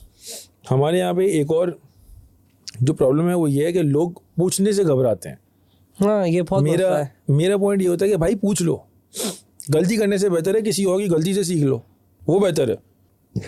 A lot of people ask me this question कि यार आपने ये XYZ टूल ट्राई किया है या नहीं किया है, how was your experience? I am very open in telling people कि हाँ यार ये मैंने ट्राई किया था, this is worth it, this was not worth it, how my experience wasn't. अच्छा, दूसरा एक और प्रॉब्लम ये भी है कि हम पहले से ना ये सोच लेते हैं कि इसका एंड ऑब्जेक्टिव या इसका एंड रिजल्ट ही होना है। So don't think about it, explore, reach out to people, reach out and question people कि भाई I am about to do this, what do you think about it. उनसे राय ज़रूर लें, करें अपने हिसाब से, जो आपका दिमाग कहता है कि हाँ यार मेरा दिमाग है मैं ये करूँगा, ठीक है, it's okay, but you go and you ask people कि यार मैं ये करने जा रहा हूँ, what do you think about it. जैसे आज से 2 साल पहले या 3 साल पहले तक कोई भी ये नहीं सोचता था कि यार मैं मोबाइल फ़ोन कवर जो है वो मैं ऑनलाइन खरीदूँगा। हाँ, पहले लोग मोबाइल मार्केट जाके खरीदते थे, सही है, बट जब कोविड आया and then there were companies जैसे ऑल माई टेक एक कंपनी है और इस तरीके से 2-3 और कंपनीज आई, उन्होंने इस इंडस्ट्री को बाकायदा इस्टेब्लिश किया। आज पता नहीं कितने हज़ारों लोग अपने घर पे बैठ के मोबाइल फ़ोन कवर जो है वो दराज के थ्रू बेच रहे हैं, राइट। अच्छा, जो आपका सवाल था शॉपिफाई, तो शॉपिफाई पे तो आप अपनी चीज़ बेच रहे हैं, लेकिन you need to have your product available into multiple placements या मल्टीपल लोकेशंस, क्योंकि किसी का ये होता है कि अच्छा मैं शॉपिफाई से खरीद लूँ। कुछ लोगों के पाकिस्तान में जैसे उनके अकाउंट्स बने हुए हैं दराज के ऊपर, they are comfortable getting their products from Daraz. Some people want to buy it from another XYZ platform, right. तो आपको ये भी पता होना चाहिए कि how am I going to expand my strategy on to different mediums in order to scale my business. एक जैसे वो वाली जो बात होती है, लीड मैग्नेट वाली जो बात होती है कि मेरा एंड गोल है लीड जनरेट करना। अब मैं एक ऐसा कैसे मैग्नेट क्रिएट करूं कि जिससे हर जगह से, हर टच पॉइंट से या ओमनी चैनल के थ्रू मेरे पास क्वेरीज आना स्टार्ट हो जाए, राइट। इसी तरीके से जो आपका सवाल था ई कॉमर्स के हवाले से कि how do we scale the business, या फिर कोई भी बंदा जब स्टार्ट कर रहा है वो ऐसा क्या करे। सबसे पहले आइडेंटिफाई ये करें कि मेरे प्रोडक्ट की नीड कितनी है, कहाँ कहाँ पर है, किस किस जगह पे बिक रहा है, और मेरा कॉम्पिटिटर कौन है, और कौन कौन इस मार्केट के अंदर ऑपरेट कर रहा है, और वो एग्जिस्टिंगली कहाँ कहाँ बेच रहे हैं। ये एक प्रॉपर थॉरो रिसर्च का काम है। जब आपको ये नज़र आएगा या आपको ये समझ में आएगा, उसके बाद आप जो है वो स्टार्ट कर सकते हैं कि अच्छा ठीक है, अब मैंने शॉपिफाई पे वेबसाइट बनानी है, मैंने दराज पे स्टोर बनाना है, मैंने XYZ फॉर एग्जांपल फूड पांडा पे भी अपना प्रोडक्ट लिस्ट कराना है, कहाँ कहाँ पे मैं अपने प्रोडक्ट की डिस्ट्रीब्यूशन करूँगा in order to maximize my business, go to a stretch, right. And then you start selling everything online. चाहे फेसबुक बेचें, चाहे आप दराज पे बेचें, चाहे अपनी स्टोर पे बेचें, या फूड पांडा पे बेचें, या किसी भी और थर्ड पार्टी प्लेटफॉर्म के थ्रू बेचें, but you need to have that strategy of distribution in place. अच्छा, आपने जैसे पीछे बात की थी, एल्गोरिथम ट्रेडिंग की बात की थी, तो I wanted to be connect with that कि वो क्या चीज़ है, उससे हम क्या लीड्स में कोई हेल्प आउट ले सकते हैं। हाँ, तो एल्गोरिथम ट्रेनिंग के हवाले से देयर आर मल्टीपल टूल्स जिसको कि हम यूज़ करते हैं, और उसको हम एल्गोरिथम को बेसिकली ट्रेन करने के लिए इस्तेमाल करते हैं। बेसिक एल्गोरिथम ट्रेनिंग के लिए तो आपके पास गूगल से गूगल टैग मैनेजर अवेलेबल होता है, फेसबुक से फेसबुक का पिक्सल अवेलेबल होता है, but this is for more in terms of आपकी जो वेबसाइट के थ्रू लीड्स आ रही होती हैं। लेकिन कुछ ऐसी चीज़ें होती हैं, जैसे फॉर एग्जांपल आपका फेसबुक का लीड फॉर्म है, राइट। फेसबुक का अपना CRM होता है, फेसबुक के अपने CRM के अंदर जब आप उसको बता रहे होते हैं कि यार who is a qualified lead, who is a non qualified lead, और फिर उसके बाद आप जाके उसके अंदर ऑडियंसेस को क्रिएट करते हैं, तो that is also a part of algorithm training. लेकिन जो सबसे इंपॉर्टेंट फैक्टर होता है किसी भी एल्गोरिथम को ट्रेन करने में, वो होता है आपका बेस डेटा। इस टाइम पे पूरी दुनिया जो है वो एक बात कर रही है, first party data, first party data, first party data. ये फर्स्ट पार्टी डेटा है क्या? बहुत सारे लोगों को यही नहीं पता कि यार फर्स्ट पार्टी डेटा होता क्या है या ये मिलेगा कैसे। तो फर्स्ट पार्टी डेटा वो है जो आपका अपना कस्टमर है। जब आप एल्गोरिथम को ये बताते हैं कि मेरा कस्टमर ये है, इनके जैसे और लोगों को ढूंढना स्टार्ट करें, so that is going to help you a lot in terms of your lead generation. तो उस फर्स्ट पार्टी डेटा को आपको अपने सिस्टम्स पे या डैशबोर्ड पे अपलोड करना होता है। Now that can be personally identifiable data, जिसको हम कहते हैं कि PID. The data look like would be the email IDs and email IDs, yes. PID data इसको हम कहते हैं, जिसको आप कहते हैं ईमेल एड्रेसेस हैं, मोबाइल नंबर्स हैं, या उनके एड्रेसेस हैं, जिप कोड्स हैं, जहाँ पे वो यूज़र्स अपना आइडेंटिफाइड यूज़र्स हैं जो कि उस लोकेलिटी में या उस जगह पे इंटरनेट को यूज़ करने। So you can use all of this first party data ताकि आप अपने एल्गोरिथम्स को बताएं कि ये हमारे यूज़र्स हैं। अब बहुत सारे लोग क्या करते हैं कि अब CRMs भी आ गए हैं। CRM से क्या होता है कि आपके CRM के इवेंट जो है ना वो पास बैक होना स्टार्ट हो जाता है एल्गोरिथम के अंदर। कि फॉर एग्जांपल अगर मैं बात करूँ किसी भी बिजनेस के लीड जनरेशन की, तो अगर आपका पीछे CRM कनेक्टेड होगा तो वहाँ से आप बता सकते हैं this is a trash lead, this is a junk lead, this is a useful lead, this is a prospect lead, this is a proposal stage, this is a close lead, यानी कि this is a one account. जब आपका one customer हो गया यानी कि win customer हो गया, तो उसके बाद एल्गोरिथम ऑटोमेटिकली उसको लर्न करता है और उसको स्टार्ट करता है समझना कि what kind of audiences are actually interested into your business. Gone are those days जब आप अपना ये सारा काम एक टाइम पे गूगल शीट से भी होता था। लोग क्या करते थे कि वो जो लीड जनरेशन हो रही है डेली बेसिस के ऊपर उसको डाउनलोड किया, गूगल शीट में अपलोड कर दिया, वहाँ पे जो है वो एजेंट्स फ़ोन कर रहे हैं या इंटरैक्ट कर रहे हैं, और वहीं से जो है ना वो कहते थे जी interested not interested. That is for your understanding.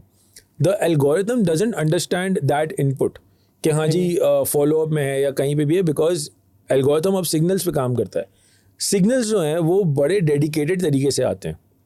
जैसे फॉर एग्जांपल अगर हम बात करें किसी ई-कॉमर्स बिजनेस के लिए, तो ई-कॉमर्स बिजनेस के लिए अब गूगल के पास इस GA4 के अंदर ऑटोमेटिकली आपके इवेंट्स बनना स्टार्ट हो जाते हैं। जैसे परचेज इवेंट हो गया, आपका आउटकम है फॉर एग्जांपल कॉल्स है, व्हाट्सएप है, तो वो ऑटोमेटिकली ट्रैक कर रहा होता है कि जी how many people have clicked on your mobile number, how many people have clicked on your WhatsApp, how many people have actually gone and filled up a query form. Now what happens is कि जब आप अपने Google ads को connect कर देते हैं अपने Google analytics के साथ, तो it shares the learning automatically in order to enhance your performance. अब हम आ जाते हैं गूगल एड्स पे या फेसबुक एड्स पे। गूगल एड्स के अंदर आपके पास ऑब्जेक्टिव्स होते हैं। Why are you running this ad for? You want sales generation, you want people to visit your website, you want people to visit your outlet. अब यहाँ तक हो गया है कि हम POS यानी कि आपका जो ऑफलाइन है उसको भी कनेक्ट कर लेते हैं with your Google ads only, या आपके फेसबुक एड्स के साथ, या आपके टिकटॉक एड्स के साथ, या आपके स्नैपचैट एड्स के साथ। तो होता क्या है कि आपका जो ओमनी चैनल पूरा का पूरा इकोसिस्टम बना हुआ होता है वो आपका ऑनलाइन आना स्टार्ट हो जाता है, और वहाँ से सारा का सारा जो कस्टमर डेटा होता है उसको एल्गोरिथम समझता है, लर्न करता है, और वो आपको हेल्प करता है in order to scale the business automatically. This is where I was coming to कि जो आप कह रहे थे AI और AI को किस तरह से यूज़ कर सकते हैं towards scaling my business. You need to know and understand कि यार मेरा ये जो एल्गोरिथम है, ये जो AI का एक टूल है, यानी कि फेसबुक का जो टूल है एड्स मैनेजर, या अपना गूगल एड्स मैनेजर है, या टिकटॉक एड्स है, या स्नैपचैट एड्स है, एंड इंटरनेशनली प्रोग्रामेटिक भी इस्तेमाल हो रहा है। So how is it going to benefit my business, and what kind of data I need to put into it, what kind of data I need to push into it, and what are the tools that are required in order to push all of this data into my algorithms। इस time पे कुछ tool जैसे भी हैं जो कि for example एक tool इसका नाम है मिक्स पैनल। उसका काम क्या है? उसका काम ये है कि वो ऑर्गेनिकली आपके यूज़र के टच पॉइंट्स को आइडेंटिफाई करता है और वो ट्रिगर्स क्रिएट करता है। फॉर एग्जांपल आपकी एक प्रोडक्ट की लाइफ साइकिल है 7 days, सही है। ऑन 5th day और 6th day यू नो कि यार this person is going to decide कि मैं इस प्रोडक्ट को वापस खरीदूंगा या नहीं खरीदूंगा। तो वो आप उस सिस्टम को जब बता देते हैं कि यार मेरा ये प्रोडक्ट XYZ एक प्रोडक्ट है जिसकी लाइफ है 7 days after it has been started to use, तो वो 5वें दिन 6ठे दिन से यूज़र को रिमाइंडर भेजना स्टार्ट कर देता है ना। वो रिमाइंडर कहाँ भेजता है? वो उसको SMS भेज सकता है, उसको WhatsApp भेज सकता है, ईमेल कर सकता है, where the user is likely to respond. अच्छा, अब ईमेल के ऊपर जब हम आते हैं तो ईमेल के ऊपर भी वो उसको अंडरस्टैंड कर रहा होता है कि when is the person likely to open an email. सुबह 8 बजे से 10 बजे के बीच में, दोपहर 12 बजे से 2 बजे के बीच में, या शाम को 4 बजे से 7 बजे के बीच में, या whatever time zone the user is most likely to open an email, that is the time when this tool shoots out an email. So all of this work, ये जो मैं अभी आपसे सारी बात कर रहा था, ये सारा बहुत ही रिसर्च ड्रिवन वर्क है कि what time zone is the person likely to open an email. तो अब CRM ऑटोमेटिकली कर देता है ना। यस, तो मैं वहीं आ रहा था कि जो आप बात कर रहे थे कि AI is going to replace people, right. तो AI ने इन सारे लोगों को रिप्लेस कर दिया। पहले आप SMS मार्केटिंग के लिए एक अलग बंदा रखते थे, ईमेल मार्केटिंग के लिए अलग बंदा रखते थे, आपका व्हाट्सएप कम्युनिकेशन के लिए आप अलग बंदा रखते थे, अब तो एक चैटबॉट आता है जिसको कि आप ट्रेन करते चले जाएं, उसको इनपुट देते चले जाएं और वो ऑटोमेटिकली रिस्पॉन्सेज क्रिएट करके देना स्टार्ट कर देता है. सो अब हुआ क्या कि इन 7 कामों के लिए आपने एक ही बंदा रखा हुआ है जो कि इन अलग अलग टूल्स को ऑपरेट करता है. So the opportunity is increasing, it's not decreasing, but you need to learn the tools over time. आपको अपनी अपस्किलिंग जो है ना उसके ऊपर फोकस करते रहना होता है और आप उसको आगे बढ़ा सकते हैं. So there are different types of tools. जैसे हम लोग बहुत सारे टूल्स को इस्तेमाल करते हैं. मेरा फेवरेट जो है that is Zoho CRM. Zoho CRM that helps you integrate your email as well, that helps you integrate your leads program as well. It also helps you integrate your triggers as well, trigger based emails as well, and your newsletters as well. A lot of people don't understand how to use newsletters. मैं use कर रहा हूँ लेकिन उस पर एक मसला आ रहा है. अच्छा चलें आपसे एक डिस्कस करता हूँ फिर हम इस पर कंटिन्यू करते हैं.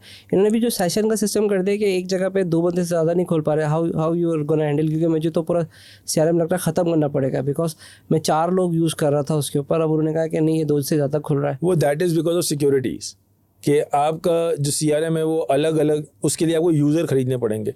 हाँ तो उसकी कॉस्ट कितनी बढ़ जाती है. हाँ तो वो तो जाहिर सी बात है. तो आप या तो 2 यूज़र्स को ट्रेन कर दें जो उसको यूज़ कर सकें और 4 यूज़र उसके ऊपर नहीं वो 4 यूज़र्स उसकी विंडोज़ को नहीं खोलें, या फिर आप अपने यूज़र्स को बढ़ा लें. लेकिन there is no other way to go about it. क्योंकि अगर आपका ये डू यू थिंक कि ये फ्यूचर में इसको ख़त्म कर देंगे? मुझे ऐसा लगता है कि सिर्फ मेरे साथ तो ऐसा मसला नहीं होगा कि तो लोग तो यहाँ पर है ना जो कि एक ही टूल्स को मल्टीपल जगह पे, जैसे अगर ईमेल आईडी है तो पूरी कंपनी में सपोर्ट की 4-5 लोग यूज़ कर रहे होते हैं क्योंकि मल्टीपल 8 घंटे में शिफ्ट चेंज हो रही है. अब ये सारे कॉन्सेप्ट्स खत्म होते जा रहे हैं. अब ये है कि हर बंदे के पास अपना पर्सनल ईमेल एड्रेस होना चाहिए in order to be able to log in and look at whatever is happening into the company. यानी कि हर बंदे का अपना एक ईमेल एड्रेस होना चाहिए क्योंकि इंटरनेट सिक्योरिटी बहुत ज़्यादा बढ़ती चली जा रही है. एक ईमेल एड्रेस पे फ्यूचर में कस्टमर सपोर्ट की email ID and then order की आईडी खत्म हो जाएगी, अलग अलग हो जाएंगे. हर बंदे के पास अलग अपना एक ईमेल एड्रेस होगा. फॉर एग्जांपल कस्टमर सपोर्ट देंगे कैसे? फिर एक सवाल ये भी तो आ गया. अभी हमारी कस्टमर सपोर्ट है, हम कर रहे हैं कंटिन्यू ताकि हमारा टॉपिक आउट ना हो जाए. एक हम नई डिबेट में चले गए इस पे करें बात, क्योंकि वो ऐसा ना सुनने वाला कंफ्यूज हो जाए. इसमें ये देखिए कस्टमर सपोर्ट है, उसमें कस्टमर सपोर्ट की एक आईडी थी जनरल, क्योंकि डेफिनेटली आप भी 24 घंटे नहीं उठ सकते महीने. तो एक दूसरा बंदा आता है उसको हैंडल, क्योंकि मेरा ऑफिस 24 घंटे चल रहा होता है. तो फिर सेकंड बंदा आता है 8 घंटे के बाद, फिर थर्ड पर्सन आता है. समटाइम उसको अब एक सिस्टम पे लगा दें. है तो एक ही सिस्टम पे. हाँ तो उसको लॉगिन नहीं हो रहा ना अलग अलग बार बार. लेकिन हम 2 रखते हैं एट अ टाइम की. अगर उसने बराबर ने छुट्टी कर ली तो एक बैकअप पे चल रहा होता है. तो साइमल्टेनियसली 2 जगह और लॉगिन हो गया. अब मुझे रिपोर्टिंग देखनी है तो मैं लॉगिन करूंगा तो उसको CRM में डालें. अब वो आउट हो जाता है सर. उसको CRM में डाल दें. किस में डालें? CRM में डालें. रिपोर्टिंग अपनी CRM पे रखें. तो ये तो कह रहा हूँ CRM हमारे पास जैसे क्लाइंट रिलेशनशिप का सिस्टम पूरा चल रहा है, उसमें वो 2 सेशन कर दिए उन्होंने. एक जगह, यानी कि एक आपने वहाँ रख दिया, दूसरा आपने अपने पास ले लिया. और अगर दूसरा बंदा अभी हमारा होता है तो 2 या 3 बंदे ही बैठे तो वो ऑन कर लिया करते थे. पर नहीं करें ना इस तरीके से. रीडायरेक्शन लगाएं, बैकएंड पे रीडायरेक्शन लगाएंगे. फॉर एग्जांपल एक आपने ईमेल एड्रेस बता दिया info@gmail.com, सही है. और कस्टमर सपोर्ट का जो ईमेल एड्रेस है उसको कार्बन कॉपी पर डाल दिया इन्फो के ऊपर, ताकि वो दूसरे वाले के पास भी आ जाए. तो CC पे करना पड़ेगा उसको. देन कंटिन्यू करते हैं. ये डिफरेंट डिबेट है, बहुत ही टेक्निकल है ये. हाँ. ये भी चैलेंजेस आ रहे हैं क्योंकि मैं खुद हम एक ही खुद आई थिंक 2020 से मैं यूज़ कर रहा हूँ CRM, पर एक ही आईडी पे हम काम निकाल लेते थे क्योंकि $150 का पड़ता था. पर अब जब उसको आप 3 बंदों पे डिवाइड करेंगे तो $450 का पड़ गया. $450 का पड़ा तो आपका एक बड़ा अमाउंट आपका एकदम स्विच कर रहा है. इसी तरह से Gmail ने पूरा सर्विसेज का आउट किया है. पहले हमारी एक ही ईमेल आईडी पे जैसे क्लाउड सिस्टम था, अलग अलग आईडी हम खरीद लेते थे. अब उन्होंने कहा नहीं हर आईडी का एक पूरा क्लाउड सिस्टम है. आप तो भी आपने देखा होगा G Suite का भी उन्होंने पूरा अपडेट कर दिया. हाँ, G Suite भी उन्होंने अपडेट किया. एक ईमेल आईडी जो है वो मुझे $3 या $5 की पड़ती थी, आज जो $15 वो 15 से $20 की. हाँ, टैक्स लगा के इतनी की पड़ रही है. $25 की पड़ रही है इस टाइम. और वो 7-8 आइडिया हैं यार. वो तो मैंने कही तो फिर अच्छा आपको लेटर में अपनी सच्ची बात बताऊँ, मैंने G Suite जो है ना 15 ईयर्स से अबव फ्री में यूज़ किया है. Because I am the first one जिनका ये नया सिस्टम आया था. उन्होंने शुरू में कुछ लोगों को फ्री दिया था तो मैंने उस पर साइन अप करा और मैंने G Suite इंजॉय किया है 50 ईमेल आईडी के ऊपर फ्री के अंदर. ये अभी बस ये समझ है कि 2024 में इन लोगों ने पॉलिसी रिवाइज की है. हाँ, वो ये भी इन्होंने किया. पैसे कमाने के चक्कर मुझे ऐसा लग रहा है कि सारे के सारों ने ना सिस्टम अपडेट किया है और सब पैसे कमाने में लगे हैं. लेकिन ना माइक्रोसॉफ्ट पे क्यों नहीं मूव कर रहे? माइक्रोसॉफ्ट का आज भी हैबिट बन गई। आप $8 है। 20 साल की हैबिट को आप कैसे एकदम स्विच करोगे? मुझे काफ़ी लोगों ने ये बोला बात है भी कि यार सही अब एक आपके जो पीछे मैं तो काम नहीं कर रहा था ना, तो टीम आपको मैंने भी विजिट कराया था, वो टीम काम कर रही थी, उनको पूरा ग्रोथ करना, उनकी लर्निंग करना, फिर चीज़ आगे पीछे करना तो बहुत मुश्किल। अच्छा, माइक्रोसॉफ्ट में आप कह रहे हैं कि वहाँ पे इतना $8 आईडी सस्ती है, $8 एक यूज़र का है, पर यूज़र इज $8।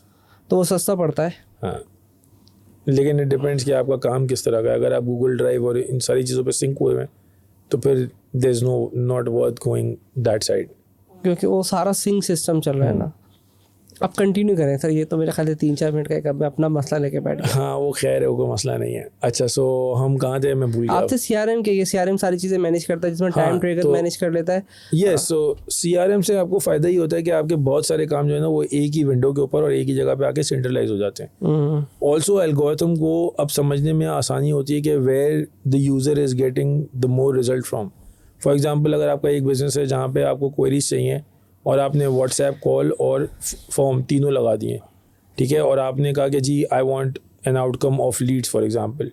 अब चाहे वो व्हाट्सएप से आए, चाहे कॉल से आए, चाहे फॉर्म से आए, ठीक है। Now the algorithm is able to understand कि अच्छा ठीक है, उसको व्हाट्सएप से रिजल्ट मिल रहा है या उसको कॉल के थ्रू रिजल्ट मिल रहा है या उसको फॉर्म के थ्रू रिजल्ट मिल रहा है। वो ऑटोमेटिकली इस तरह के लोगों को ढूंढेगा जो कि फॉर्म, फॉर एग्जाम्पल फॉर्म पे रिजल्ट मिल रहा है तो वो ऑटोमेटिकली फॉर्म के लोगों को ढूंढेगा who are more likely to come and fill the form and get converted. ये एडवर्ट काम करेगा I think, Google Yes, AdWords yeah. भी, फेसबुक भी, ये सारे when खुद the he- CRM is pushing the events back into the algorithm. वो हमें कनेक्ट कराने पड़ेंगे। Yes, when the CRM is pushing events back into the algorithm, ताकि एल्गोरिथम की लर्निंग होती रहे। राइट। लेकिन अगर आपने CRM में डेटा आप स्टोर कर रहे हैं लेकिन it's not going back into the algorithm, तो वो एल्गोरिथम ट्रेन कभी भी नहीं होगा। उसको समझ में ही नहीं आएगा कि where the user is going after going on to the website. उसको ये पता चल जाएगा अच्छा ठीक है व्हाट्सएप पे क्लिक किया, लेकिन व्हाट्सएप पे क्लिक करने के बाद क्या किया। तो अगर वो CRM के अंदर नहीं है तो CRM will not be able to communicate with the algorithm and it's not easy to manage. Like for example, अगर आपके कोई 10,000 लोग आए हैं तो 10,000 लोगों का डेटा कोई भी बैठ के नहीं डालेगा फेसबुक में वापस कि हर यूज़र ने क्या एक्शन लिया। सो विच इज़ वाई आज के दौर में टूल्स की बड़ी अहमियत है। इन सारे ये जो ओमनी चैनल टूल्स होते हैं इनकी बड़ी इंपॉर्टेंस होती है ताकि आप उस टूल को यूटिलाइज करें and you put that journey or you put that learning back into the algorithm for the algorithm to help you scale your business in real time and with the right kind of research and audience. अभी तक तो मैं तो खुद अभी वहाँ पहुँचा हूँ कि वो इंटीग्रेट किया, बट यू थिंक कि आप कह रहे हैं कि उसको एडवर्ट के साथ इंटीग्रेट करा दें वापस बैक, ताकि वो आपका जो भी एड्स चला के आप लेके आएँ। व्हाट आई अंडरस्टैंड कि आप उसको मुझे करेक्ट भी कर सकते हो कि अगर मैंने फेसबुक से ऐड कर ड्राइव करा और लीड्स करा दी, अभी तो हम क्या करते हैं नॉर्मली गूगल शीट का फॉर्म लगाते हैं, बट यू रिकमेंड कि आप वो ना लगाएं, आप एक प्रॉपर फॉर्म लगाएं जो कि Yes. उसको वो या CRM का फॉर्म लगाएं, जोहो का फॉर्म लगा लें। द कंपनी हमने स्पॉन्सर्ड नहीं करी तो हम नाम नहीं लेते, कोई भी CRM ले लें। तो आपने वो CRM का फॉर्म लगाया और वो देन उसको वहाँ पे वो ट्रिगर किया और देन उसके बाद CRM में जाके उसको ट्रिगर बैक करेंगे कि ये फॉर्म यहाँ से एक दफ़ा आपको ट्रिगर करना है, वो एक दफ़ा आपको ट्रिगर करवाना है, उसके बाद वो ऑटोमेटिकली इवेंट शेयरिंग करता रहेगा। सिग्नल्स आपके क्रिएट होते रहेंगे, the more signals you create the better it is for you.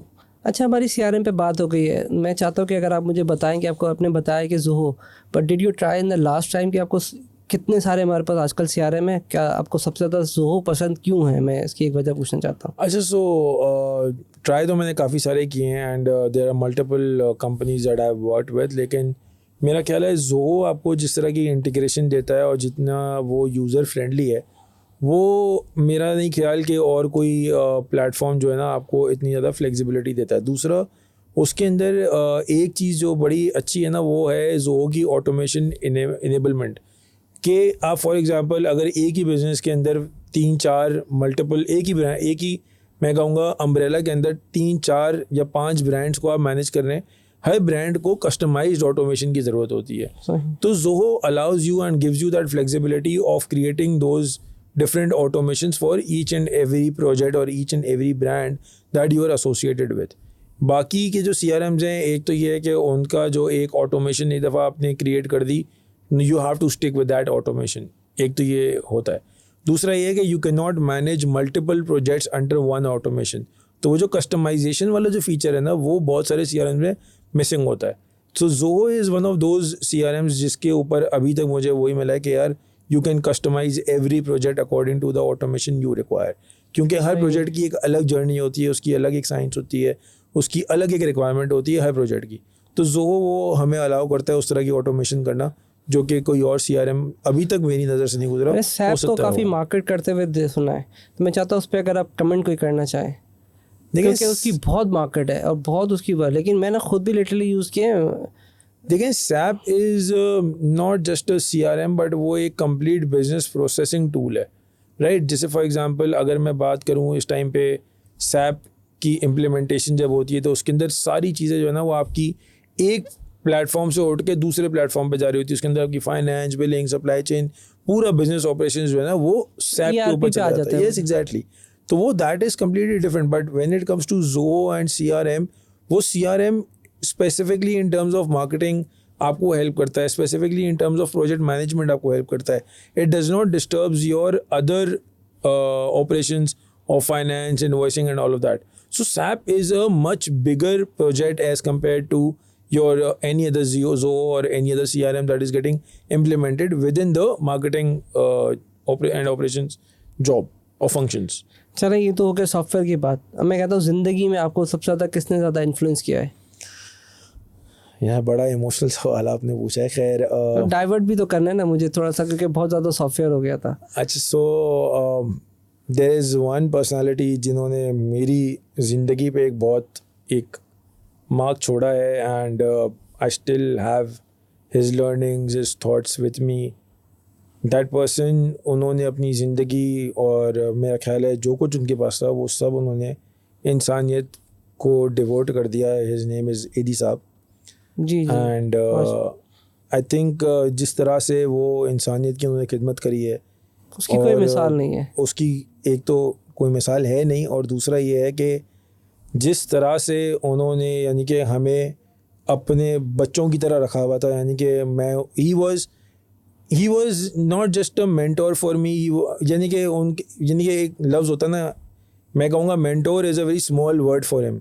उन्होंने हमें ज़िंदगी की वो हक़ाइक़ दिखाए हैं कि आई थिंक एक तो उन जैसा कोई और शख्स इस टाइम पे मिलना मुमकिन नहीं है, बहुत मुश्किल है। और जितना काम वो करके चले गए अपनी ज़िंदगी के अंदर, अगर आप उस काम को उठा के देखें तो ऐसा नहीं लगता कि ये किसी एक इंसान की कोई 40 या 50 साल की मेहनत है। ऐसा लगता है कि ये सदियों से ऊपर मेहनत हुई है।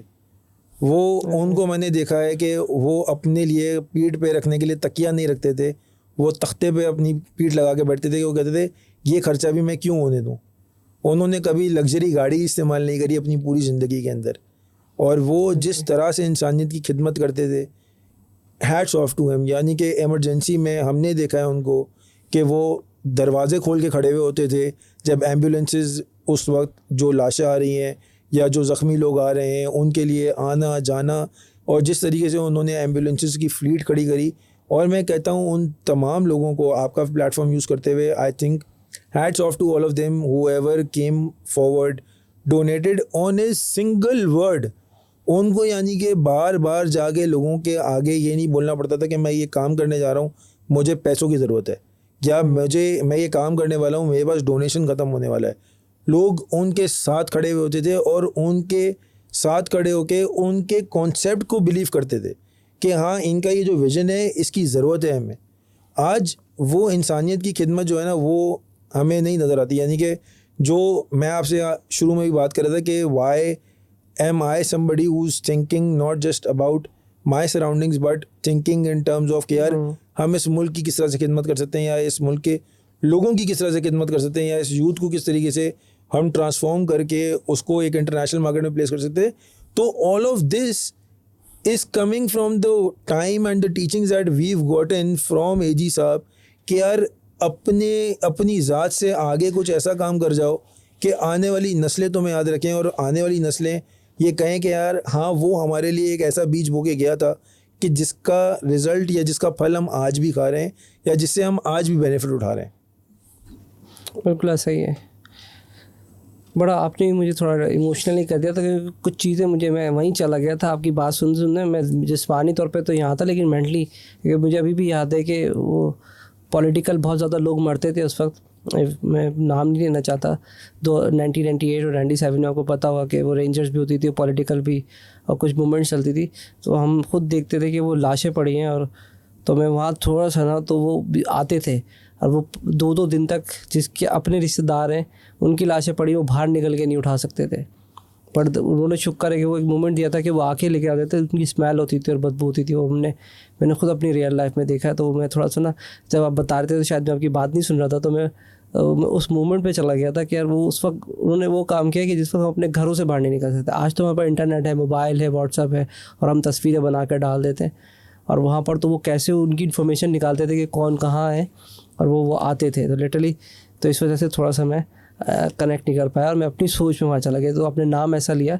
जो कि एजी साहब, he was one of those people जिनसे हमने ज़िंदगी गुजारने का ढंग भी सीखा, और इंसानियत की बेलौस खिदमत कैसे की जाए वो भी उनसे हमें बहुत ज़्यादा, यानी कि I think we were lucky to have him as somebody who was always there to guide, who was always there to tell us कि, यानी कि वो प्रोफेशनली तो बहुत सारे लोग आपको मिल जाते हैं, लेकिन I think in your journey जब आप का वो माइंडसेट बन रहा होता है, जब आप वो एक ऐसे फेज से गुजर रहे होते हैं, स्पेशली विद योर टीनेज, कि जब आप वो वाले फैसले ले रहे होते हैं कि यार मैंने ज़िंदगी को किस तरफ लेके जाना है, और आपके कॉन्सेप्ट्स एक्चुअली उस टाइम पे डेवलप हो रहे होते हैं, तो उस टाइम पे having somebody like him who tells you to be selfless, who tells you to be somebody who takes a stand for others, ये बहुत कम लोगों में होता है।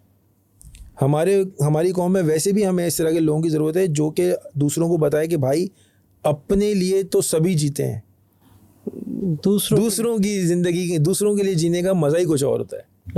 तो वो मुझे भी याद है आपकी वजह से कि मैं तो प्रोफाइल वगैरह मैंने अपडेट किया, मैंने तो ईदी साहब की तस्वीर एक अरसे तक अपने व्हाट्सएप पर और उस पर लगा के रखी, पर अब थोड़ा सा क्योंकि अभी फेक टाइप का लग रहा होता है, तो हमें अपनी डीपी, जब शुरू में इतना जब सोशलाइज नहीं था तो मैं तो उनकी तस्वीर उन्हीं की लगा के रखता था, तो अपने इतना सेंसिटिव लेके चले गए, एंड देन चेंज करते हैं द थ्रू आउट। बिकॉज हमारा एक और सवाल आपके साथ है कि कभी इस तरह की, जैसे अभी हम बात करते करते सेट सिचुएशंस आ जाती हैं कि वी हैव, तो how do you motivate your self कि अपना अगर कभी कोई सेटबैक आ गया, कुछ चीज़ आ गया, तो आप अपने आप को कैसे मोटिवेट कर रहे हैं? देखिए, मोटिवेट करने के लिए ना, यानी कि I always say that motivation is driven from inside. आपके अंदर से जो है ना वो आपकी मोटिवेशन आती है। There is always a positive feeling and a negative feeling, right? एक पॉजिटिव फीलिंग होती है और एक नेगेटिव फीलिंग होती है, लेकिन what you do is that you need to store those positive feelings and those positive moments with yourself and nurture them over time.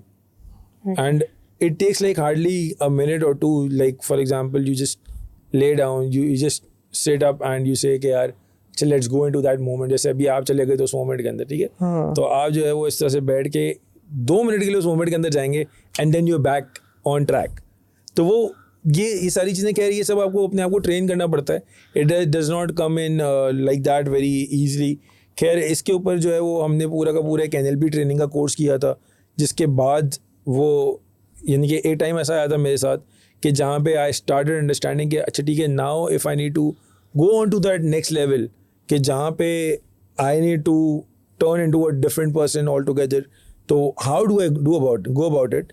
तो then I went for a complete NLP training programme. I went over there, 3 महीने का पूरा एक NLP training programme किया, जिसके साथ एक understanding हुई कि अच्छा ठीक है, when you go into this business side and when you go into the consultancy side, all days are not happy days. You will have a day when there is an off day. You will have a day when things are not working your way. So how do you cope up with that? How do you get out of that? उसके अंदर हमें एक बंदे ने, जो हमारा trainer था, उसने एक बात बताई कि जो टीम्स मैच खेलती हैं तो it's not the player who is playing on the field, it's the coach who is playing on the field. It's क्योंकि इन सारे लोगों के साथ एक एक ट्रेनर भी होता है जो कि उनको मेंटली प्रिपेयर करता है to how to get on to the how to not get on let things get on their nerves and handle those pressure situations. तो हमें वो समझ में आता है कि अच्छा ठीक है, यानी कि ऐसी सिचुएशंस आएंगी, so how do you cope up with that? For that you take trainings. तो मैंने अल्हम्दुलिल्लाह वो ट्रेनिंग ली है कि how to cope up with that situation and how to get out of that negative thought and get back into the positive vibe. क्योंकि ऐसा नहीं हो सकता कि यानी for example if you are working with 10 people, एक बंदे ने आपका दिन खराब कर दिया तो आपने बाकी 9 का दिन खराब कर दिया. ऐसा नहीं हो सकता. तो आपको जो है वो इस तरह की चीज़ें आपके पास होनी चाहिए कि how do you get out of those environments and how do you get out of that thought process in order to get yourself back into motivated and positive spirits. क्योंकि आप एक बिल्कुल डिफरेंट डायरेक्शन में लेगा. NLP is the बहुत बड़ा topic है. Neuro language program ही की आप बात करें, करेक्ट. क्योंकि इस पे तो कुछ लोग के कमेंट्स है कि ये सब बेवकूफ़ बनाते हैं. And then what do you think this is a good or right?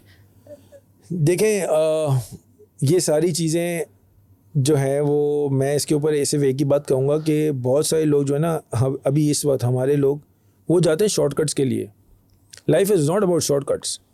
ठीक है, life has no shortcut in actually. सही, ठीक है. तो अगर कोई ये कहता है कि यार ये NLP वाले जो हैं वो बेवकूफ़ बनाते हैं, तो ऐसा नहीं है. जिन लोगों से हमने पढ़ा या जिन लोगों ने हमें ट्रेन किया उन्होंने 3-3 साल NLP के कोर्सेज करे हैं और डिफरेंट कोर्सेज करे हैं, after which they were certified to be able to train somebody. ठीक है, मैंने क्रैश कोर्स किया था जो कि 3 महीने का था और उस 3 महीने के बाद I became a different person all together. मैं वो बंदा नहीं था जो कि बिफोर डूइंग NLP जो बंदा था वो NLP करने के बाद एक बिल्कुल डिफरेंट बंदा बन गया. ठीक है, so it all happen. So it's not about कि यार वो बेवकूफ़ बनाते हैं या वो बेसिकली हर बंदे को एक माइंड ट्यूनिंग की ज़रूरत होती है. They work with you one-on-one in order to tune your mind. हाँ, वो होते हैं कि हाँ जी बहुत एक बड़ा सेशन हो रहा है उसके अंदर हज़ारों लोग मौजूद हैं. So that is not NLP training, that is public speaking, that is motivational training. या इसको एक्नॉलेजमेंट कह लें कि वो सिर्फ अवेयरनेस कर रहे होते हैं. वो तो आप गए 2 घंटे 3 घंटे आपने उसको सुना and then you get out of that, right. NLP के अंदर देयर इज कांस्टेंट प्रैक्टिस. आपको वो कॉन्स्टेंटली प्रैक्टिस करवाते रहे होते हैं to get into that mindset, to be able to stay into that mindset, to be able to move around the situations. ठीक है, जैसे मैं आपको एक बहुत ही छोटी सी एग्जांपल देता हूँ. यानी कि एक दिन हमारी ट्रेनिंग हो रही थी तो मैं और मेरा ट्रेनर हम दोनों आमने सामने बैठे हुए थे and for 3 hours he made me understand, he made me go into situations जहाँ पे I did not have to react but I had to ignore the things that he was saying. तो मेरा काम सिर्फ ये होता था कि मैं जो है वो अपने आप को किसी ऐसी एक्टिविटी में उस वक्त इंडल्ज करूँ कि as if I am not listening to him. 3 hours of training और इस 3 घंटे के अंदर मेरा वो वाला हाल हो गया था कि 1 मिनट के लिए मुझे लगा था कि मैं इसको मार दूंगा आज. बहुत पिटेगा ये मुझसे. ठीक है, बट 3 घंटे के बाद ही टोल्ड मी कि why did I made you practice this and then I kept practicing it. क्योंकि कभी कभी ऐसा भी होता है, ऐसी सिचुएशन आती है जब आपका क्लाइंट एक ऐसी बात बोल देता है कि आप बोलते हैं यार मैं तो अभी ये कॉन्ट्रैक्ट कैंसिल करके जा रहा हूँ, right, but it's not feasible. तो उस टाइम पे क्या होता है, आपको उस मोमेंट को इग्नोर करके आपको आगे बढ़ना होता है, आपको निकलना होता है उस सिचुएशन से. घर पे भी ऐसा हो जाता है, हर जगह, दोस्तों में हो जाता है, हर जगह. बट हमने तो बिजनेस स्पेसिफिक ली थी training, right, in order to get ourselves be ready for the market we are entering into. कभी कभी ऐसा भी होता है कि यार आपको एक बंदे ने बुलाया और उसने आपको एक ऐसी बात कर दी कि आप बोलते हैं भाई इतना बड़ा बिजनेस चला रहे हो और तुम्हें ये बात नहीं पता, लेकिन उस सिचुएशन में आप बोल नहीं सकते हैं.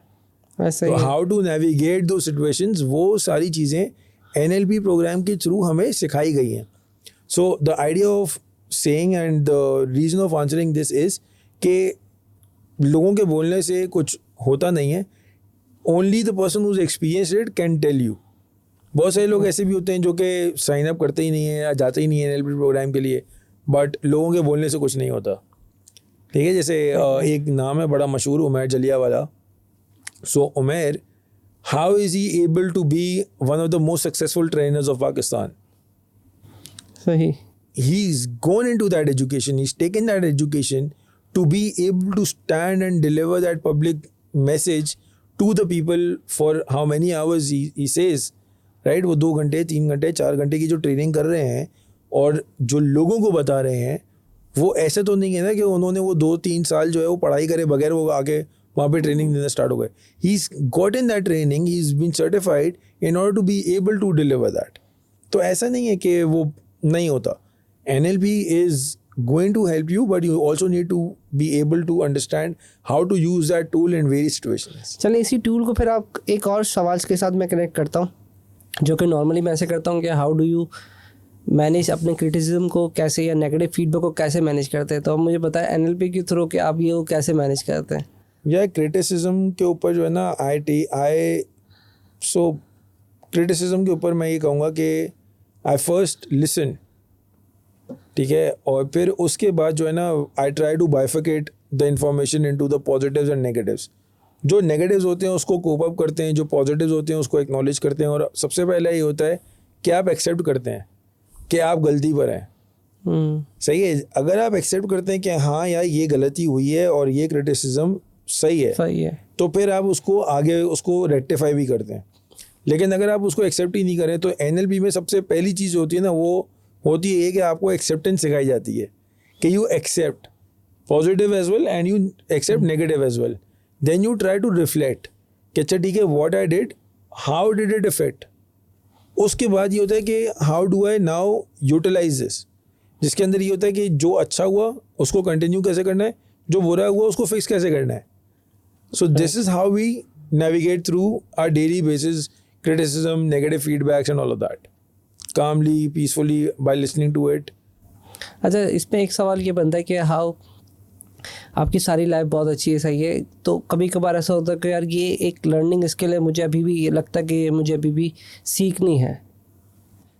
देखिए, एक स्किल जो मुझे ऐसा लगता है कि मुझे सीखनी है लेकिन मुझे टाइम नहीं मिल रहा, वो है मशीन लर्निंग। क्योंकि डेटा एनालिटिक्स तक तो I am very well through, but machine learning is something, machine learning, Python and all of these languages कि जिसके ऊपर इस वक्त काम हो रहा है, जो कि AI की बेस के अंदर हैं। That is something that I need to learn in order to be able to understand the grass root level production of AI का प्रोडक्ट तो हमें पता है कि अच्छा यार what product serves what purpose, लेकिन उसके पीछे जो एल्गोरिथम चल रहा है या उसके पीछे जो मशीन लर्निंग हो रही है वो किस तरह से हो रही है, वो सीखना या वो स्किल एक ऐसी चीज़ है जो कि मेरा अपना ज़ाती एक टारगेट है कि ये मैं सीखूंगा इंशाल्लाह। लेकिन वो मैंने अपने 2025 के गोल्स में रखा हुआ है। तो अभी तक मैंने उसकी टाइमलाइन नहीं बनाई कि मैं कब सीखूंगा। जब मैं 2025 की टाइमलाइन बनाने बैठूंगा तो उसके अंदर फिर मैं फाइनलाइज करूंगा कि ये मैं कब सीखूंगा। अच्छा, एक सवाल और इसमें ये है मेरे पास कि अगर कोई अपने आप को अपडेट रखना चाहे in the through out the journey in the marketing area, lead generation के अंदर, तो कैसे कोई ऑनलाइन प्लेटफॉर्म आपके पास कोई बता सके, कोई रिसोर्सेज के this is the resources from where I am getting the information, ताकि वो भी वहीं से सीखें इंस्टेड कि वो फाइंड आउट करें सारी चीज़ें। देखें, कुछ चीज़ें ऐसी हैं जहाँ पे जिसको कि मैं फॉलो करता हूँ बहुत ज़्यादा, जिसके अंदर गूगल का स्किल शॉप एक प्लेटफॉर्म है which is the learning academy, जहाँ पर गूगल की जो भी नई अपडेट्स आ रही होती हैं वो वहाँ पर आके लिस्ट डाउन होती हैं। देन दे हैव सर्टिफिकेशंस जहाँ पे आप जाके पढ़ सकते हैं and you can update your skills and you can update your knowledge as well. इसी तरीके से फेसबुक का जो है वो एक ब्लूप्रिंट एक कोर्स है जिसको कि पढ़ें और उसके साथ सर्टिफाई करें, क्योंकि वो अलग अलग एरियाज़ में आपको सर्टिफाई करता है। पहली तो चीज़ ये है। And then stay updated with their help centre, because वो वहाँ पर बहुत सारी नई चीज़ों को इंट्रोड्यूस करा रहे होते हैं, वो बता रहे होते हैं कि जी this is the new feature that has come in, this is the new thing that has come out.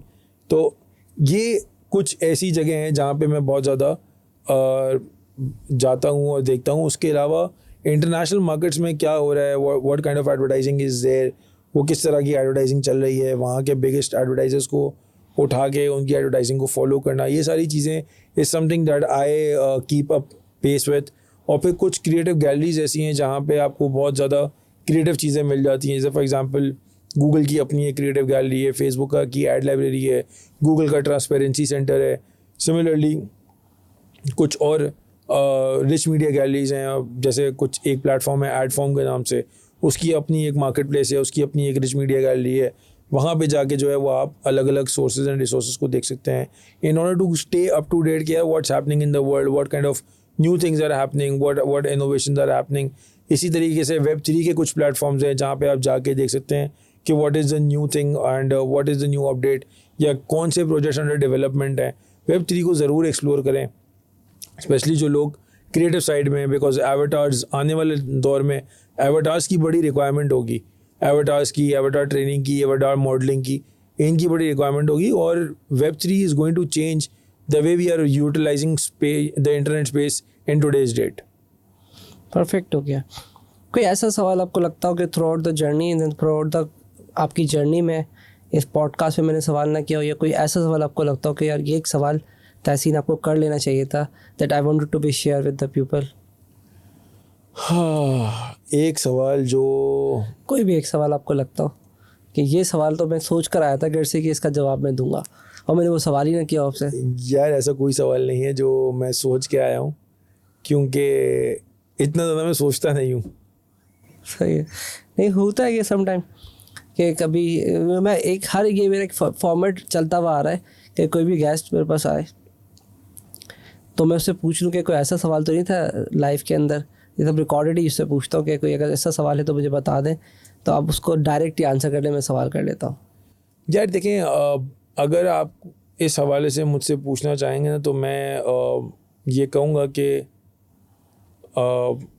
एक सवाल हाँ जो मैंने सोचा था कि आप पूछेंगे, वो ये पूछेंगे कि इस इंडस्ट्री के अंदर आपके कोई मेंटोर्स हैं, या इस इंडस्ट्री के अंदर आपके कोई ऐसे लोग हैं जिनको क्या आप हाईलाइट करना चाहेंगे, कि जो कि मीडिया इंडस्ट्री में या डिजिटल इंडस्ट्री में इस तरह का कोई हो जिसको कि आप स्पेसिफिकली हाईलाइट करना चाहेंगे, जिसको आप बहुत ज़्यादा क्लोजली फॉलो करते हैं.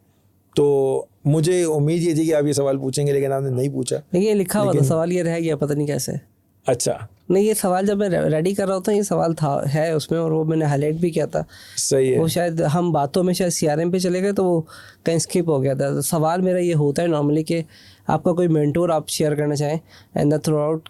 आपने सवाल तो खुद बता दिए, मैं फिर भी कर लेता हूँ एक सवाल, या आप डायरेक्ट जवाब दें या मैं सवाल करूँ? डायरेक्ट दे दें जवाब, क्योंकि वो सवाल वही है मेरा. डायरेक्ट. हाँ, डायरेक्ट मैं जवाब दे देता हूँ. सो मैं जब मेरी हर जॉब के साथ जो है ना, वो मेरी हर जॉब के साथ मेरे मेंटोर्स रहे हैं. ठीक है, तो मेरा जो पहला मेंटोर था इस इंडस्ट्री के अंदर, दैट वाज अली गुल. ठीक है, उसके बाद जब मैं वहाँ से लो आया तो वहाँ पे मेरा जो मेंटोर था दैट वाज साद सलाउद्दीन. ठीक है, और and Saad Salauddin was one of those people जिसके थ्रू मैंने काफ़ी सारी चीज़ें लर्न करी हैं, कुछ ऐसे स्किल्स से जो कि उसने मेरे अंदर बिल्ड इन करे and help me develop into a media professional who can grow into the media industry and can flourish further. जब मैं ग्रुप एम आया तो वहाँ पे I got to work with a very seasoned professional and her name is Amna Khatib and she became my first mentor at Group M. उसके बाद I got another one of her colleagues who was MD of Group M at that point in time, and he was one of the most youngest MDs that Group M got. His name is Fahad Bashir. And that guy was, I would say, a charismatic personality. और उनके through then further I got to work very closely with Group M CEO Fawad Hussain. And then after Fawad left, then I went into the mentorship of Atiq Sial, who's currently the CEO of Group M. और दूसरा ये कि अगर आज आप मुझसे ये पूछें कि who is that person who I follow very closely, or somebody whose journey has been inspirational for me, तो there is one name in our industry जिनके नाम के बगैर हमारी इंडस्ट्री मुकम्मल नहीं होती. His name is Rehan Merchant and I follow him very religiously. Like I would say कि I follow him like day in and day out, कि how he has been able to create that empire today in the media industry that is surviving very well and is thriving in its business. It's one of the largest businesses in the country. और इस time पे उनकी एक agency है जिसका नाम है Activate, that is doing a lot of international business and is giving a lot of employment to the local Pakistani talent while they're serving outside of Pakistan. So that is something that matches with my goal as well, with my thought process as well, and that matches with my area where I want to grow as well. So he is an inspiration. I haven't gotten a chance to work with him so far, क्योंकि my last assignment was with Group M for almost 8 years. So, but I think all of these people have given a very positive impact on my journey so far. Sir बहुत मज़ा आया आपसे बात करके. फिर भी मैं कहता हूँ हमारे व्यूवर्स को आप अगर कोई मैसेज देना चाहें, द टाइटल वुड भी शायद इस तरह का होगा, लीड जनरेशन. तो आई डू सजेस्ट कि आप उसी एरिया में कोई सजेशन दे दें. Acha, so I think one of the suggestions that I would suggest is कि stay abreast to the changing trends and patterns. एक तो ये, दूसरा ये है कि हर प्लेटफॉर्म या हर एल्गोरिथम को अंडरस्टैंड करें और उसकी रिक्वायरमेंट को मैप करें अपने बिजनेस ऑब्जेक्टिव के साथ कि which platform is going to bring you what in terms of lead magnet, in terms of I will say कि use it as a source and do not depend on one source.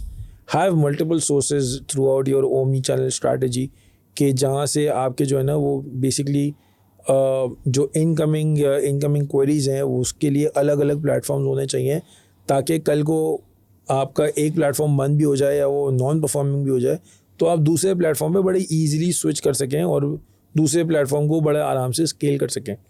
एक तो ये है. दूसरा ये है कि also try to do a lot of A/B testing क्योंकि इंटरनेशनली भी और हर प्लेटफॉर्म ये कहता है कि ट्राई और do A/B testing and then see के what are the winning users या what are the winning audiences और what are the winning campaigns or what is the winning combination in order to be able to scale. And do not fear क्योंकि एक चीज़ जो कि बड़ी common है and that I say very out loud is कि in the world of digital and the world of PPC not every day is a shiny day. There are days where you have a night as well. There are days when your campaigns don't perform. There are days when your creatives don't perform. But try to have those learnings and reflect upon those learnings in order to be able to save yourself from the future mistakes. क्योंकि कुछ ऐसी भी industries होती हैं कि जहाँ per month and के ऊपर कोई रिजल्ट नहीं आ रहा होता तो उसके अंदर ना आपकी गलती है, ना एल्गोरिथम की गलती है, ना क्रिएटिव की गलती है. It's just that the audience is not in that mindset in order to interact with your business. Right. So don't get demotivated. Every day is a new day. Stand up and bright shine. Ghulam Jilani sir कहता हूँ मैं तो आपसे बहुत सारी चीज़ें सीखी मैंने. थैंक यू सो मच आपका यहाँ आने का. एंड देन अगर मैं पीपल हेयर जो सुन रहे हैं हमें वो कमेंट करेंगे तो मेरा दिल कर रहा है जब भी आप पाकिस्तान यहाँ आएंगे तो मैं आपको दोबारा बुलाऊँ आपको.